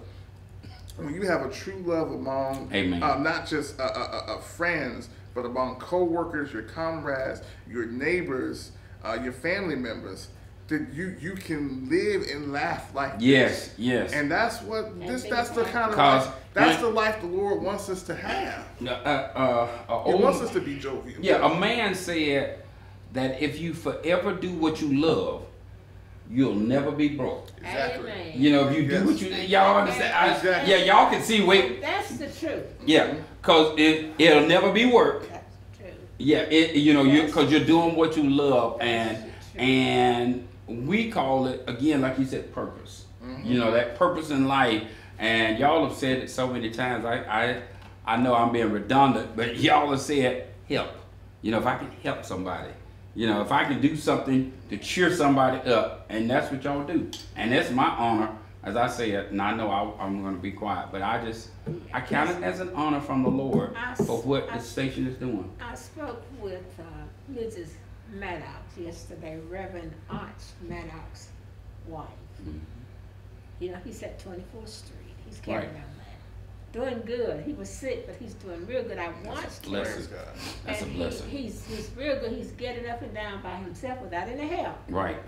And I called his wife and I told her, I said, guess what? I said, I'm sitting here watching. So she got up and she made remarks about Mother's Day. I said, guess what? I said, I'm sitting here listening to you talk on TV. She said, what? I said, I'm watching your husband, how well he's getting up and down in the pulpit. I said, that's a blessing. Amen. I said, God has brought him from a mighty long way because he had been sick. So he couldn't handle himself by himself. But as me, you saw him on that. He's getting up and down by himself, moving around and talking to, but God. But we have to give all the credit to God. Nobody but God. We did that program and Mr. Cliff Rutledge. And to see the purpose and the plan of God, the miracle. Man get COVID, then have strokes. Had a stroke, and look at him now. And that's what prayer. And you know, when I was my rap coming here, and I want to, just say it quickly. I was talking to somebody about whenever my children have a problem, they always say, "Dad, I know if you pray." Okay, I know it's nothing about me, but we understand who God is, and that's how it is in the church. The effectual, fervent prayer, as we know the scripture say, of the righteous avails much. So we know that when people are praying for these men of God, Cliff Rutledge or Reverend Arch Maddox, and and the people know that they're here for a purpose. Yes. God keeps them around. God will raise them back up. And that's the story we have to let everybody know, that God don't fail. That's why I understood Cliff so clearly this afternoon. He said since he's been ill, he has to take a nap. And yes, Lord. He has to take. He said since I've been ill, and he said I have to take a long nap, and I can understand that. I can understand that. God, thank God he got him on top of the ground, and the ground is not on top. Margaret Ellison. I just thank God for that. Margaret Ellison said, "Lord, you gave me another chance. Yeah, you let me see a brand new day. Y'all know it, yes. And when he gives us that other chance, you know, like those are the things that, again, this is what old time gospel is for us, is that we know the source. Yes. As you just said, we talk about the source, and we know that we're not the source, but we know that when you pray, he hears. He hears. Let me tell you something, and even when you are not praying, when you're thinking, he still hears. When you're talking to the Lord, he hears you. He knows what's in your heart. Yes, he knows what's in your heart. He knows and I cannot implore people enough, no matter, especially young people, whatever's on your heart, whatever's on your mind, just talk to the Lord about it. You don't have to, if you don't feel comfortable talking to your family, if you don't feel talking to your friend, the one person you can feel comfortable is talking to the Lord. Just say it. Because I understand. In general words, like you said. And the only thing you can have to say is, Lord, have mercy. Have mercy. That's it. Oh, if you're not sure what to say, just say it the best way you can say it. But he knows. He knows what's in your heart. And that's what, and that's the, from going from, and I tell people this because I've had people come up to me before because they know what TV station I worked at, and they're like, oh my goodness, you worked at so-and-so and you did this. You know, why did you come here? Because some people may think this is a step down versus where I was. And I tell people, it's a step up. Oh yeah, they don't understand that. And I tell people that all the time. And I tell them, I said, let me tell you something. You know, I've been there. I've seen the worst in people. I've seen the murderers. I've seen people. I've seen the homicides. I've seen the thieveries. I've seen the arsonists. I've seen the court case. I've seen all the stuff that you do that you people don't understand why certain things can happen. When I see certain things happen in the news, I can understand that. We did a show recently where we talked to a bunch of the police officers and how they talked about how a lot of them can have PTSD because of things they see, and they have to go home and they have to keep that with themselves for the rest of their lives. All sorts of terrible things. When you see the worst of humanity, it does something to you that you almost can't get back. So the only thing that you can rely on is the Lord at that point. That's right. And I tell people when I do this stuff, and my coworker, him out, we agree the same thing, we are at such a peace because we are not dealing with the worst people can provide. The absolute negativity that is of that world. Right. We are dealing with the greatness of a community. Praise the Lord. The strongness of good. Yes. The goodwill of people. And it means so much to me to do the programs like this. Amen. Because I feel, as you said before, I told you before, Marcus, it is giving back. Yes. When I felt like I have not given back before. When I felt like that I have not had the time or the opportunity to do so. Now I feel as a calling and as a person of my faith, it humbles me and it allows me to grow and to do this. And I always say thank you to people when they let me to come into their homes and their churches and allow them to do this stuff when they come here into the studio. Because a lot of them don't have to, but they choose to.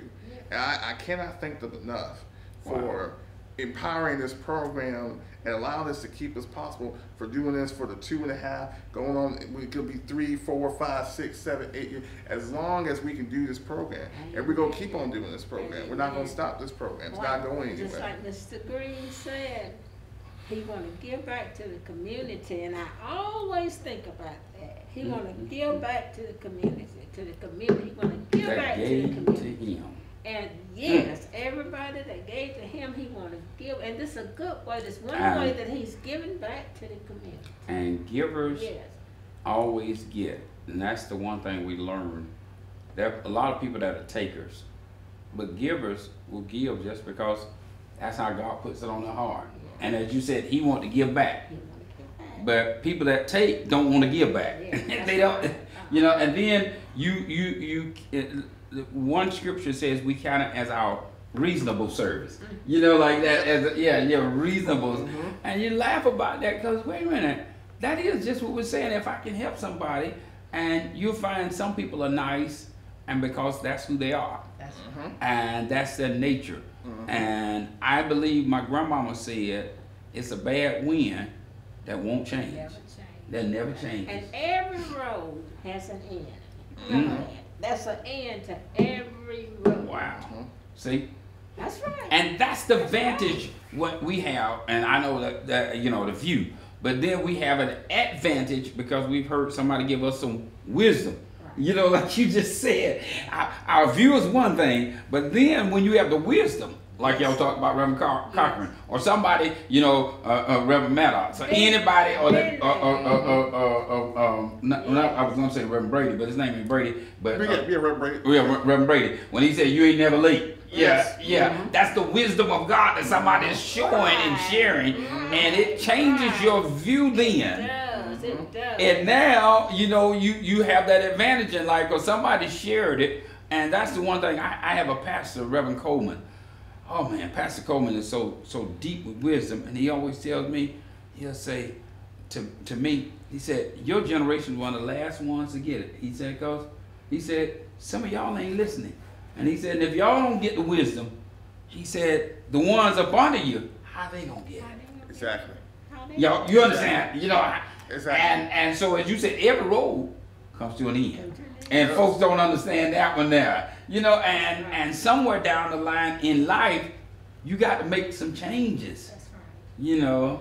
You have to make some changes. Sometimes we have to make some sacrifices. Sometimes, either way, we have to, in our lives, never think that whatever happens to you, it's just the absolute worst thing in the world, and that God is not there, or that God is dead, or that and any of that stuff. Because it's so easy to just get forgetful about that. And to be honest with you, Marcus, I want to be that sometimes. Sometimes I don't want to be mean to them, but I want to laugh at them because I want to tell them, if you think this is the worst, I don't know how you're going to deal with just anything else that kind of happened to you. Yeah. Because if you think, oh my goodness, you know, I can't get no gas, or I don't have enough money to get that. I'm so upset. I can't get that PlayStation 5, or I'm just mad because, you know, my job only pays me $10, but I want that $15. Let me tell you something. You know, wherever happened to the patience and the understanding, and just more importantly, just love where you are right now. When I first started out doing this stuff, they paid me $7.15. Let me tell you something. I never made $8 when I was part-time. I only got full-time. You know what they started me at? $10. Right. That's it. Yeah. And you know what? It wasn't until I changed job title, and I said job titles, that I got something else. And it took years for that to happen. Some people, it may come quicker. Patience. But the patience is, that's what it comes to. There's no reason to rush anything. I'm gonna tell you this, and this is for young people out there too, because they like to compare themselves. Let me tell you something. We had a movie director here. He was 42 until he wrote his first movie. We had a screenwriter lady. She was 65. She wrote her first screenplay, won an Academy Award. Wow. You know, you have people in their 30s and their 40s posing as these 20, 30-year-olds on TV playing their favorite superheroes. Right, right. In other words, there's never a time where it's going to be just right.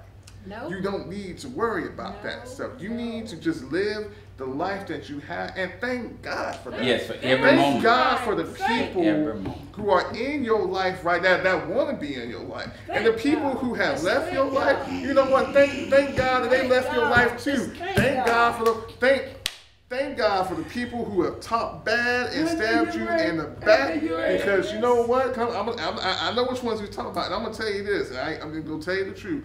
They ain't on TV no more, but Marcus still is. Yes. Still here. They're still not. People don't even know who those people are. But they know him. But they know you. And they're going to see this for years to come. They're going to see this message for years to come. They're going to know about this person. I remember that brother Hammonds. He was talking about that thing. I don't know what was that show called? We can't find it. And you know what? And I'm not trying to be mean when I say that, but that's how life is. That's how life is. We don't even worry about that. Don't think everybody watching us. Don't think everybody watching us love us. That's it. That's 90%, like you said. And that's they love us. No, they do not. Everybody do not love us. One person I know that loves us, and that's God. That's God. He said. I don't care what nobody says. And I'll tell you this right now. Just talking about what Cochran has said. But listen, since I've been in this work, I'm going to tell you something.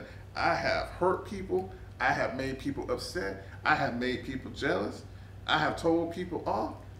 I have lied myself. Right. And you know what? I've done a lot of things that I'm not proud of.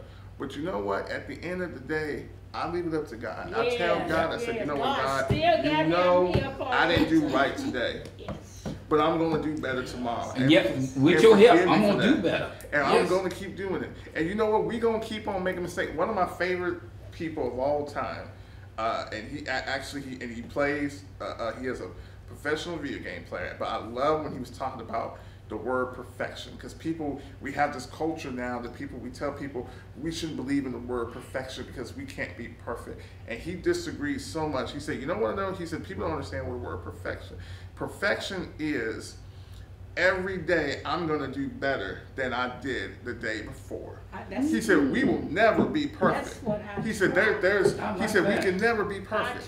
He said, but that doesn't mean that every day we can't be better. He says, think about that. He says, think about it. He said, as him, because he played games, his goal, because he's a competitive player, he wanted to be better than his opponent. And the only way he could be better than his opponent is to play people who are better than him. Always. And then when you keep doing that, they make you better.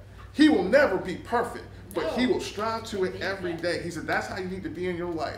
You will never be to the point where you're like, I'm the best in the world. He said, because there's always going to be someone better. But you're going to be better than the person you were yesterday. And that's all the Lord asked you to do. Be better than who you were yesterday. Be better than who you are right now.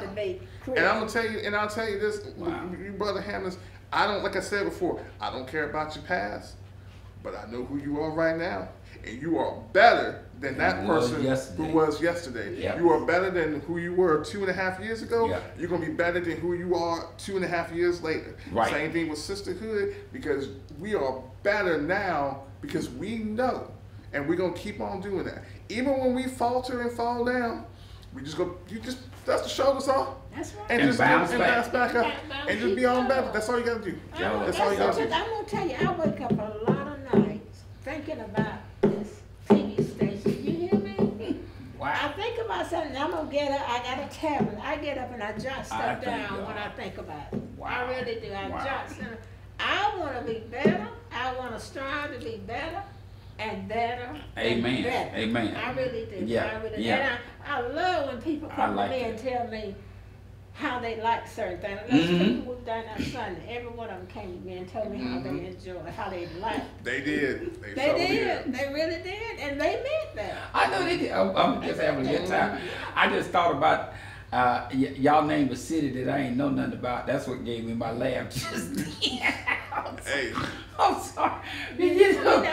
But that's where the gospel carries you. But you know what? I don't think that's a pastor or church that I don't know the name.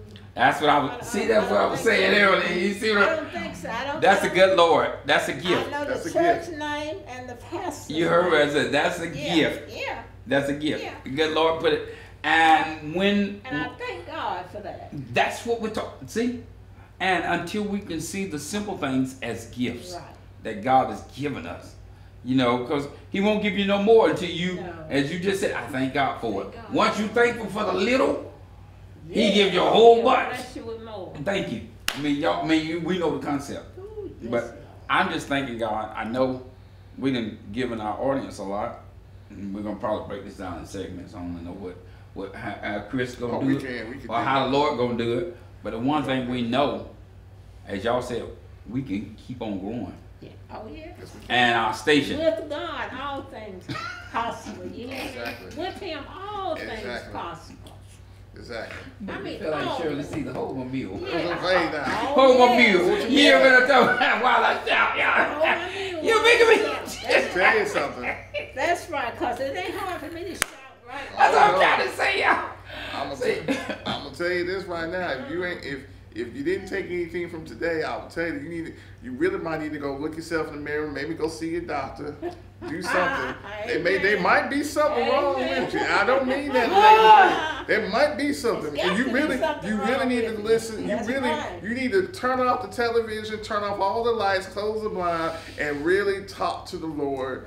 Get in silence, because if you don't hear something if something's not coming here or something's not coming here, then you have shut off everything else in your life. And I don't know that. And sometimes I look at people sometimes, and it's not even being judgmental. I just say, what is it about you that you're shutting off in your life? And why are you doing that? Why? I don't get that. Why you can't enjoy Jesus? Enjoy Jesus. And I'll even go further than that. Why can't you just not enjoy life? Yeah. Well, for me, I look at the clouds, I look at the sky, I look at the water, I look at flowers. It's just something that you can't.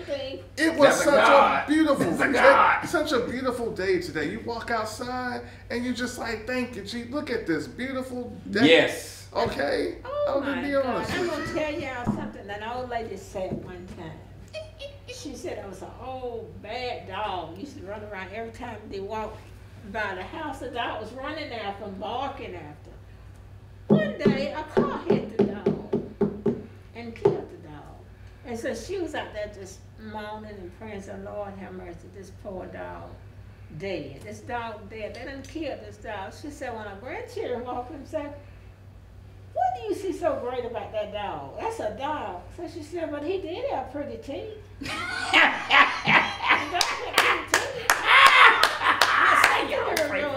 had pretty teeth. You know what I mean? It's something good. Something good about everything. There's something good about everything. You can find something good about everything. Okay. Before we let go, I will say that there's one of my favorite jokes was the comedian, since you said that, Larry the Cable Guy. He was talking about his sister, and his sister was so upset with the way how she looked, and she was so down, and just like she was in depressed. And he said one day they were going inside the store, and she said they saw this Vietnam veteran, and he said he was missing an arm and missing a leg. He had some stuff on his skin. He had on an eye patch. His hair was all messed up. He had on dirty clothes. And he was just says, you had a sign that says, please help me, give what you can. And he said his sister saw that man. She said, oh my goodness. And she gave him some money. She said, that poor man. She said, I've never seen anything like that. I'm not going to complain about how I am anymore. I'm just going to be uplifting. And he said he saw that. And Larry the Cable Guy said when he saw the man, he went up to him. He said he saw a smile on his face. And he said he was wondering what the man is smiling. He asked, sir, he said, sir, what you smiling about? And the man said, did you just see that woman that walked by here? Good Lord, I'm glad I ain't her. And so I say that you never know the perspective that other people may have. They say the grass is always greener. That's how it is. But be thankful for the Lord, whether you that veteran that's sitting there, or you his sister, or whoever. Thank God. Always be thankful, because you never know what cross anyone's carrying. So we just thank God for that. And I've had a great time. I appreciate you inviting me on the show. This is the last. I'm going to let you go. I went in Walmart's Highway 80 Tuesday. And they got they don't have the cash registers. You have to go through those. You have to go through that thing, Yes, and I really don't like that. But you got to do it. It's the time we're living in. Things are changing. What Walmart is it? It's all of them the same way now. They're starting to get that way, but the one on 280 does. It's a super center. Right down the street. They're taking all their cash registers out. And the other Walmarts have them a certain time of day, then they close down everything. Everybody have to go through it. Wow. But I was going to the yesterday. Tuesday. This girl that she asked me. She said, "Do you need some help?" And I looked at her. I said, "I might." I said, "I think I do." I looked at this child, y'all. She was there working, happy, laughing. I looked up at her. She had one arm. She had one arm there working, and that really hurt me. I looked around at her again. That really hurt me. But she was there working, smiling, happy, and happy. Yes. Yes. Yes. Had one arm. You hear me? Yes. Because you want to know. She was there to help. Right. But you know what? Because she's sitting there, and just like anyone else, that one arm, she's gonna use that one arm for the ability. It's like when you see the dog, like sometimes the animals that they don't have the back legs, they have to build that device so they can roll around, but they still get around. Or a dog that has 3 legs, and he or she uses that 3 legs to get around, do whatever they can. Because you don't think about what I have lost.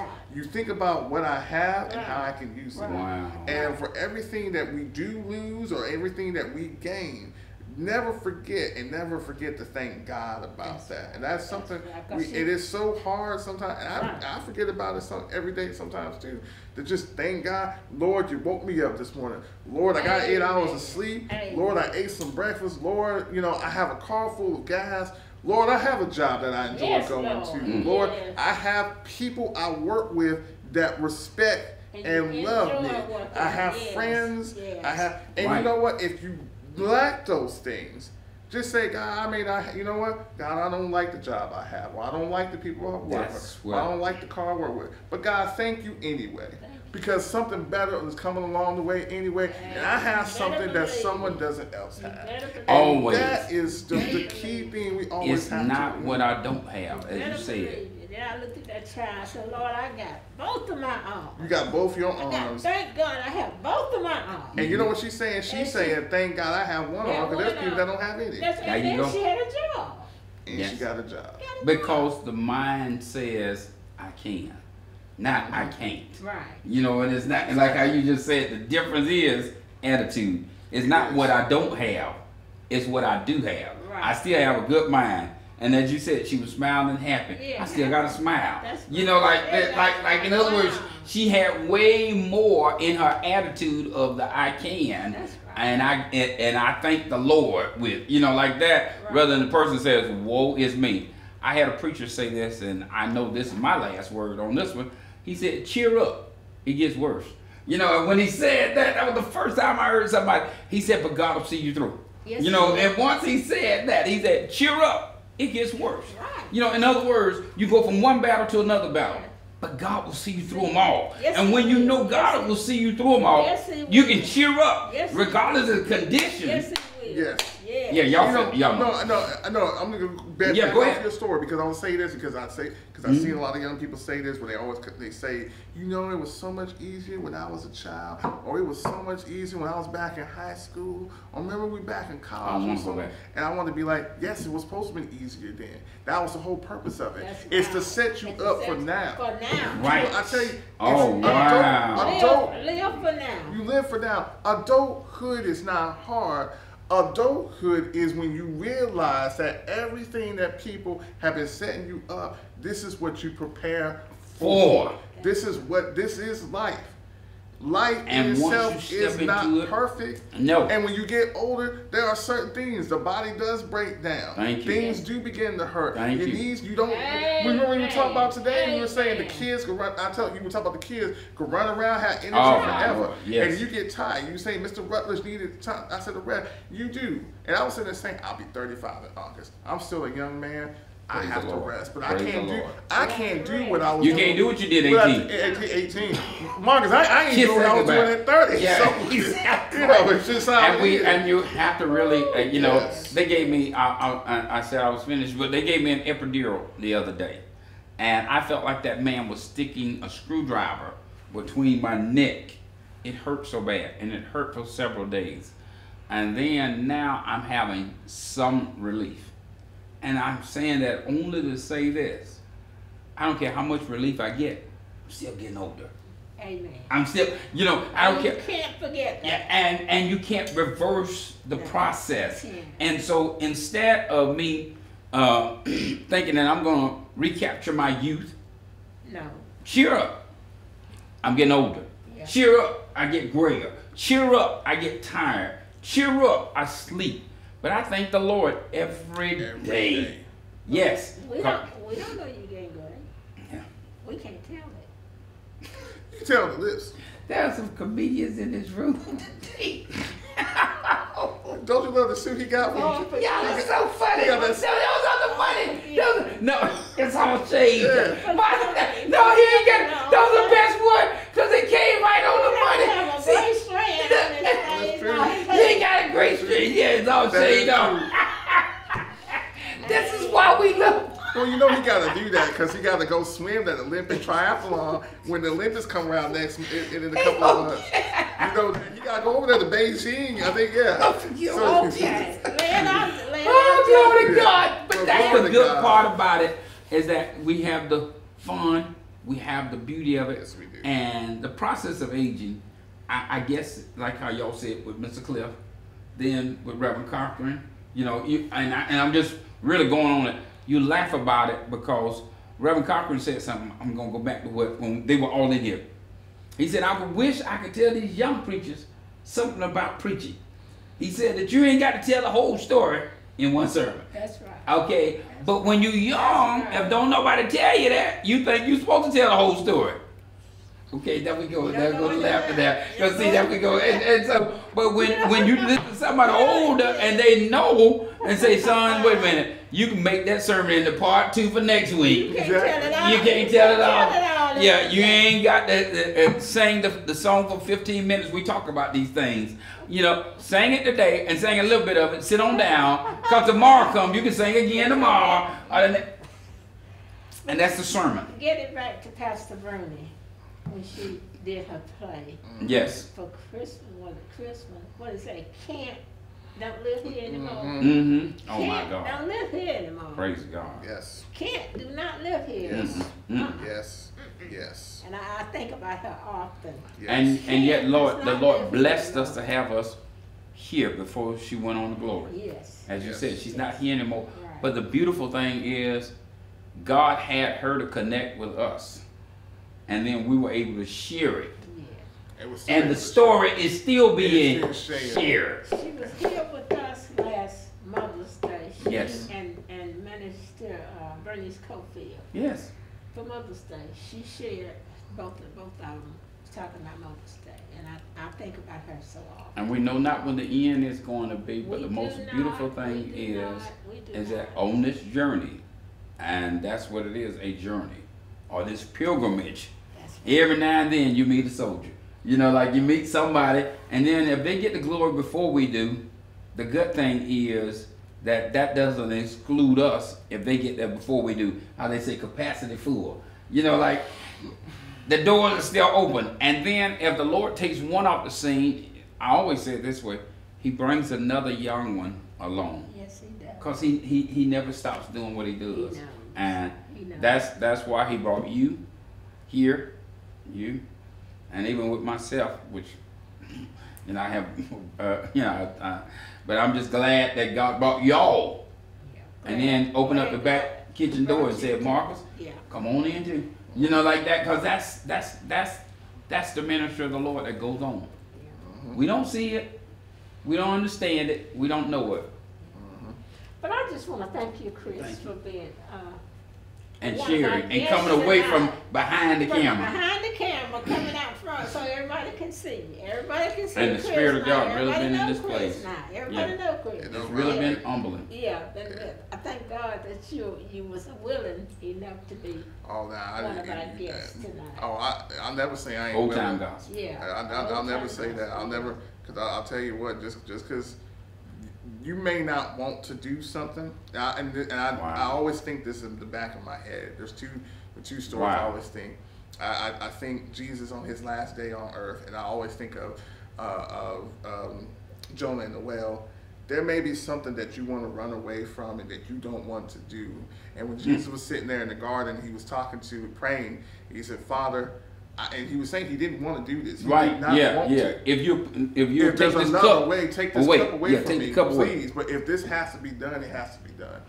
And I always think that because I think to myself, Jesus himself did not want to do something, but he still did it because he knew this was the good that this was going to do, despite what it's going to do to him. And Jonah running away from his responsibilities, being sucked up by the whale, that's what happens to us. And so, and I told him, I was like, well, I don't want to go behind the, sit up there and talk, but I'm going to do it. Because you want to know why? Because she asked. Because it has to be done. And we have to do things sometimes that we don't want to do. We have to sometimes be an adult and do things sometimes. And it's hard. It is really hard. And sometimes we have to make certain sacrifices. But we have to understand this is what needs to be done. Even when people look at us and they tell us, I can't believe, or they ask why. Why you? Why are you doing it? I don't want you to do it. I want you to do this. And they tell you, I've seen too many people been hurt and upset and living a life of a lie than living their true life or living to their true capacity. Right. I've seen people be married for years and don't have no love, but they just do it because that's what people expect them to do. And I've seen people, and I've seen this too, I've seen people just go to church and they're just going to church because going through the motion. But you're not learning anything. Yeah, going through the motion. You're just going through the motion. You picked up nothing from the sermon. You picked up nothing from that. I saw some of them Sunday with that phone in their hand. You go on their phone and you go in there. Watching them. I was looking and I will tell you, and it's, didn't hear nothing the preacher said. Yeah, you hear nothing. Lord Jesus, it is hard. It is hard. It is hard to keep people's attention today. Not to get off the topic, but that was something my coworker and I were talking about something. People these days, well, we can all have ADHD. No, you just don't want to pay attention. You ain't got no attention span. You got the attention span of a 30-second video that you see on TikTok because that's all you watch all day. And so it's hard for you to understand this message. Like you said, that is so profound. Whether I break this up into 2 or 3 or 4 videos or one long video, your attention span, you need to listen. Yes. You need to listen. You need to be patient. You need to understand. I'm not saying that because of the message that we're giving out here today. That is what is expected. This is what life is. Like and that is what Christ that's the same thing has profound on us. He wants us to be patient. Yes. He wants us to be understanding, and he wants us to love. Because if you don't have any one of those 3 things, you can't do anything. There's something wrong. There's something you just cannot live your life without any of those 3 things. And so, yes, you know what? It doesn't matter if I'm behind the camera or in front of the camera. Because that's Jonah's story, as you just said. Do whatever you say, Lord. Because you have to do it. We can't be like Jonah. We need to be Jesus at the garden. You tell the Lord what is on your heart. And let him know if this is what has to be done. Yeah, I don't want to do it, Lord, but I will do it. Thy will. You could have said no to television. Yeah. And you could have said no to Mr. Green. Right. And we will all be doing different things in separate ways. But the Lord put us all together. When the power of the Lord is manifesting over us, all good things will come to be. Yeah. It doesn't matter how it's going to happen in the pieces. It will. It will do that. And I find it funny, people can't understand that, but they can sit here and watch 24 Marvel movies and think, oh my goodness, they put everything together. They geniuses. And they just, it's the same thing. It's called making a plan and sticking to it. Yes. And then that's how you do something. It's funny how people can see one thing, but can't see another. Yep. And so that's why, like you said, Marcus, don't live here. If you're fishing, can't exactly. That's what you said. And like you said, Marcus, earlier, when you are a fisherman and you are fishing, if they don't see Jesus, but they see how well you are fishing, then you be like, okay, I'm gonna use a different bait. Yes. And they see that, but then they'll finally realize, oh my goodness, he was fishing for me because I didn't have Jesus. But the only reason I paid attention to him because I was looking at the bait. But the bait was still Jesus. That's all that really matters. And as you just said, that's the whole thing. Purpose is it. Because as you just said, Jonah or Jesus, and both of them sit up there. One of them says, I ain't going. You get swallowed in that fish. And then Jesus said, hey, not my will, but your will. And still yet, he knew, as we call it, he knew the entire passion. That's what they call it, the passion of Christ. And the passion was the pain. You know, the passion was the ridicule. The passion was all these things wrapped up, the whipping, them tearing his beard off. The passion was him getting stripped and talked about, and then eventually he carried a cross, you know, even though he had already been beat, and that beating could have killed him. But he went on ahead, he carried a cross, and then eventually he stayed up on the cross. That was the other part about it. He could have come down. You know, that's, you know, but as you just said, he said, if I stay up here, I'll get Chris. If I stay up here, I'll get Markus. If I stay up here, I'll get Martha. You know, like that. That's how he said. And that's where we are. And lastly, I'll say this one too. And also live a life. I can't think of his name right now. Job. Live a life of Job. Even if you have everything and you lose it, never stop thanking the Lord for that. Amen. Because you can be at the top of the mountain and own all of the world, and you can lose it at the snap of a finger. Just like that. But you thank God because you have to thank God for those moments that you had and for the moments that are coming to it. And it doesn't matter. Like you said, Marcus, you've been at your highs, you've been at your low. Marcus, Martha, you've been at your highs, you've been at your low. I've been at my highs, I've been at my low. We all have. But we thank God because those moments right there, they have defined us and made us who we are. Who we are. And too many people my age and younger and even older, doesn't matter whether you're Generation G or Millennial or Z, you have to thank God, and you need to, more importantly, love yourself. Too many people say they love themselves. They really don't. You say you love yourself, but then you're out there shaking something on the social media side, or you're selling something to someone that you be selling something to. And I sit there and I say to myself, what is it that you really love about yourself? Right. Because apparently you don't. You're just saying those words that other people are sitting there saying. You're just saying what the false prophets are saying. Someone tells you that, oh my goodness, you're so beautiful. I think you're amazing and you should be special and all this sort of stuff. When in reality, you ain't doing anything nothing special. You just out there just living a life of lies and treachery. So you need to reevaluate. Look into yourself. Pray. Find inspiration. Find something that you love. Find a community, a program that is something that is for you, that fills your heart and gives you joy. Because I don't think a lot of people do that. I don't think they find something to it. They're just doing things just to pass on time. Because they're waiting for something else. Same way y'all said in church. And you gotta do this. You know, like I said, I don't even know how long you've been recorded. I don't even care. Doesn't matter. Because I want people to hear this. I want them. And I'm not saying this just to talk. Young and old though. I say it because there's too many people. I see them.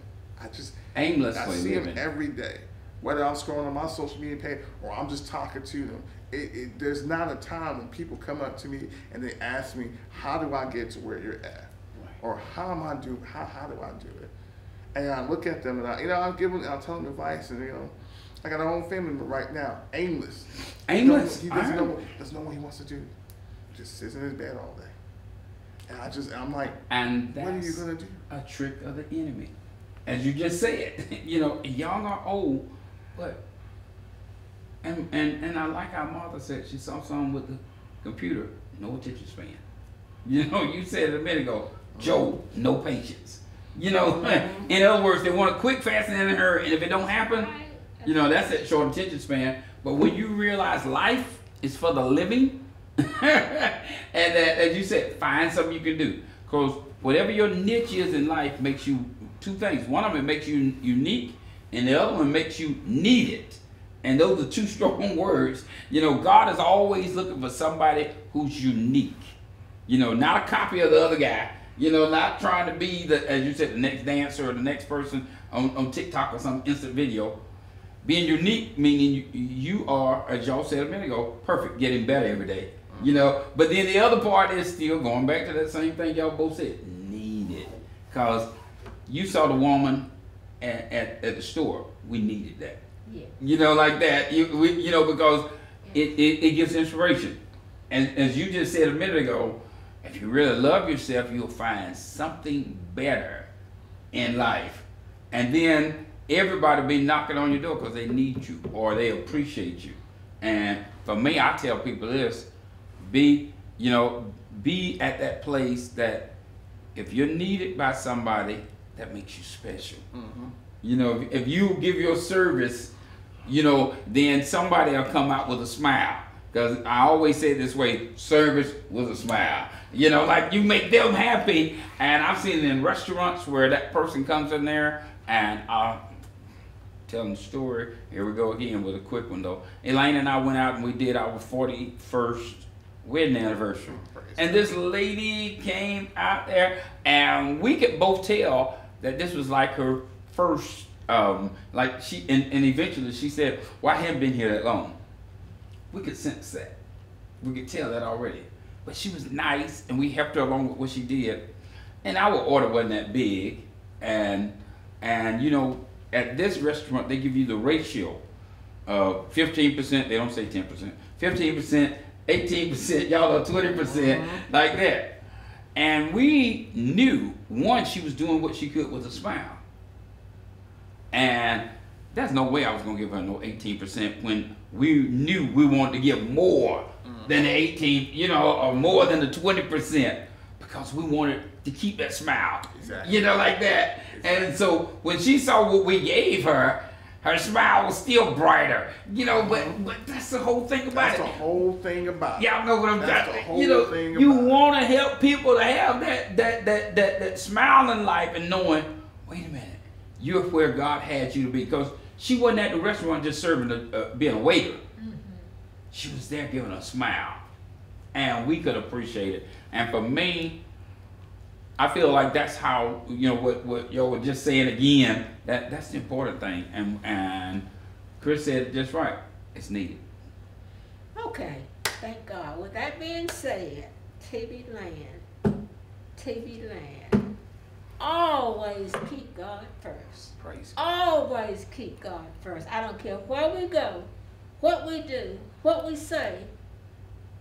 Please keep God first.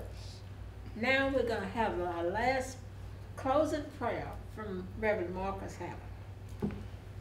Let's bow here. Father, we thank you, dear God, for the sweetness of your spirit. We thank you in Jesus' name, Lord, for the glory that you shine through our lives, Lord. We don't see it, but you said, let your light so shine before men that they might see your good works and glorify your Father which is in heaven. We pray, God, that from the television station, Lord, even from opening prayer, everything that's said and done, you'll get all the glory, you'll get all the honor. Lord, remove it so that nobody sees us, but let them see you in everything we do. And we're thankful that you allow us to be just a little part of whatever you allow us to do. For us in Jesus' blessed name, bless our audience, everything they do, every place they go, in every way, and let their lives be better. For us in Jesus' name we pray. Amen. Amen. Amen. Praise the Lord. Thank you. Amen.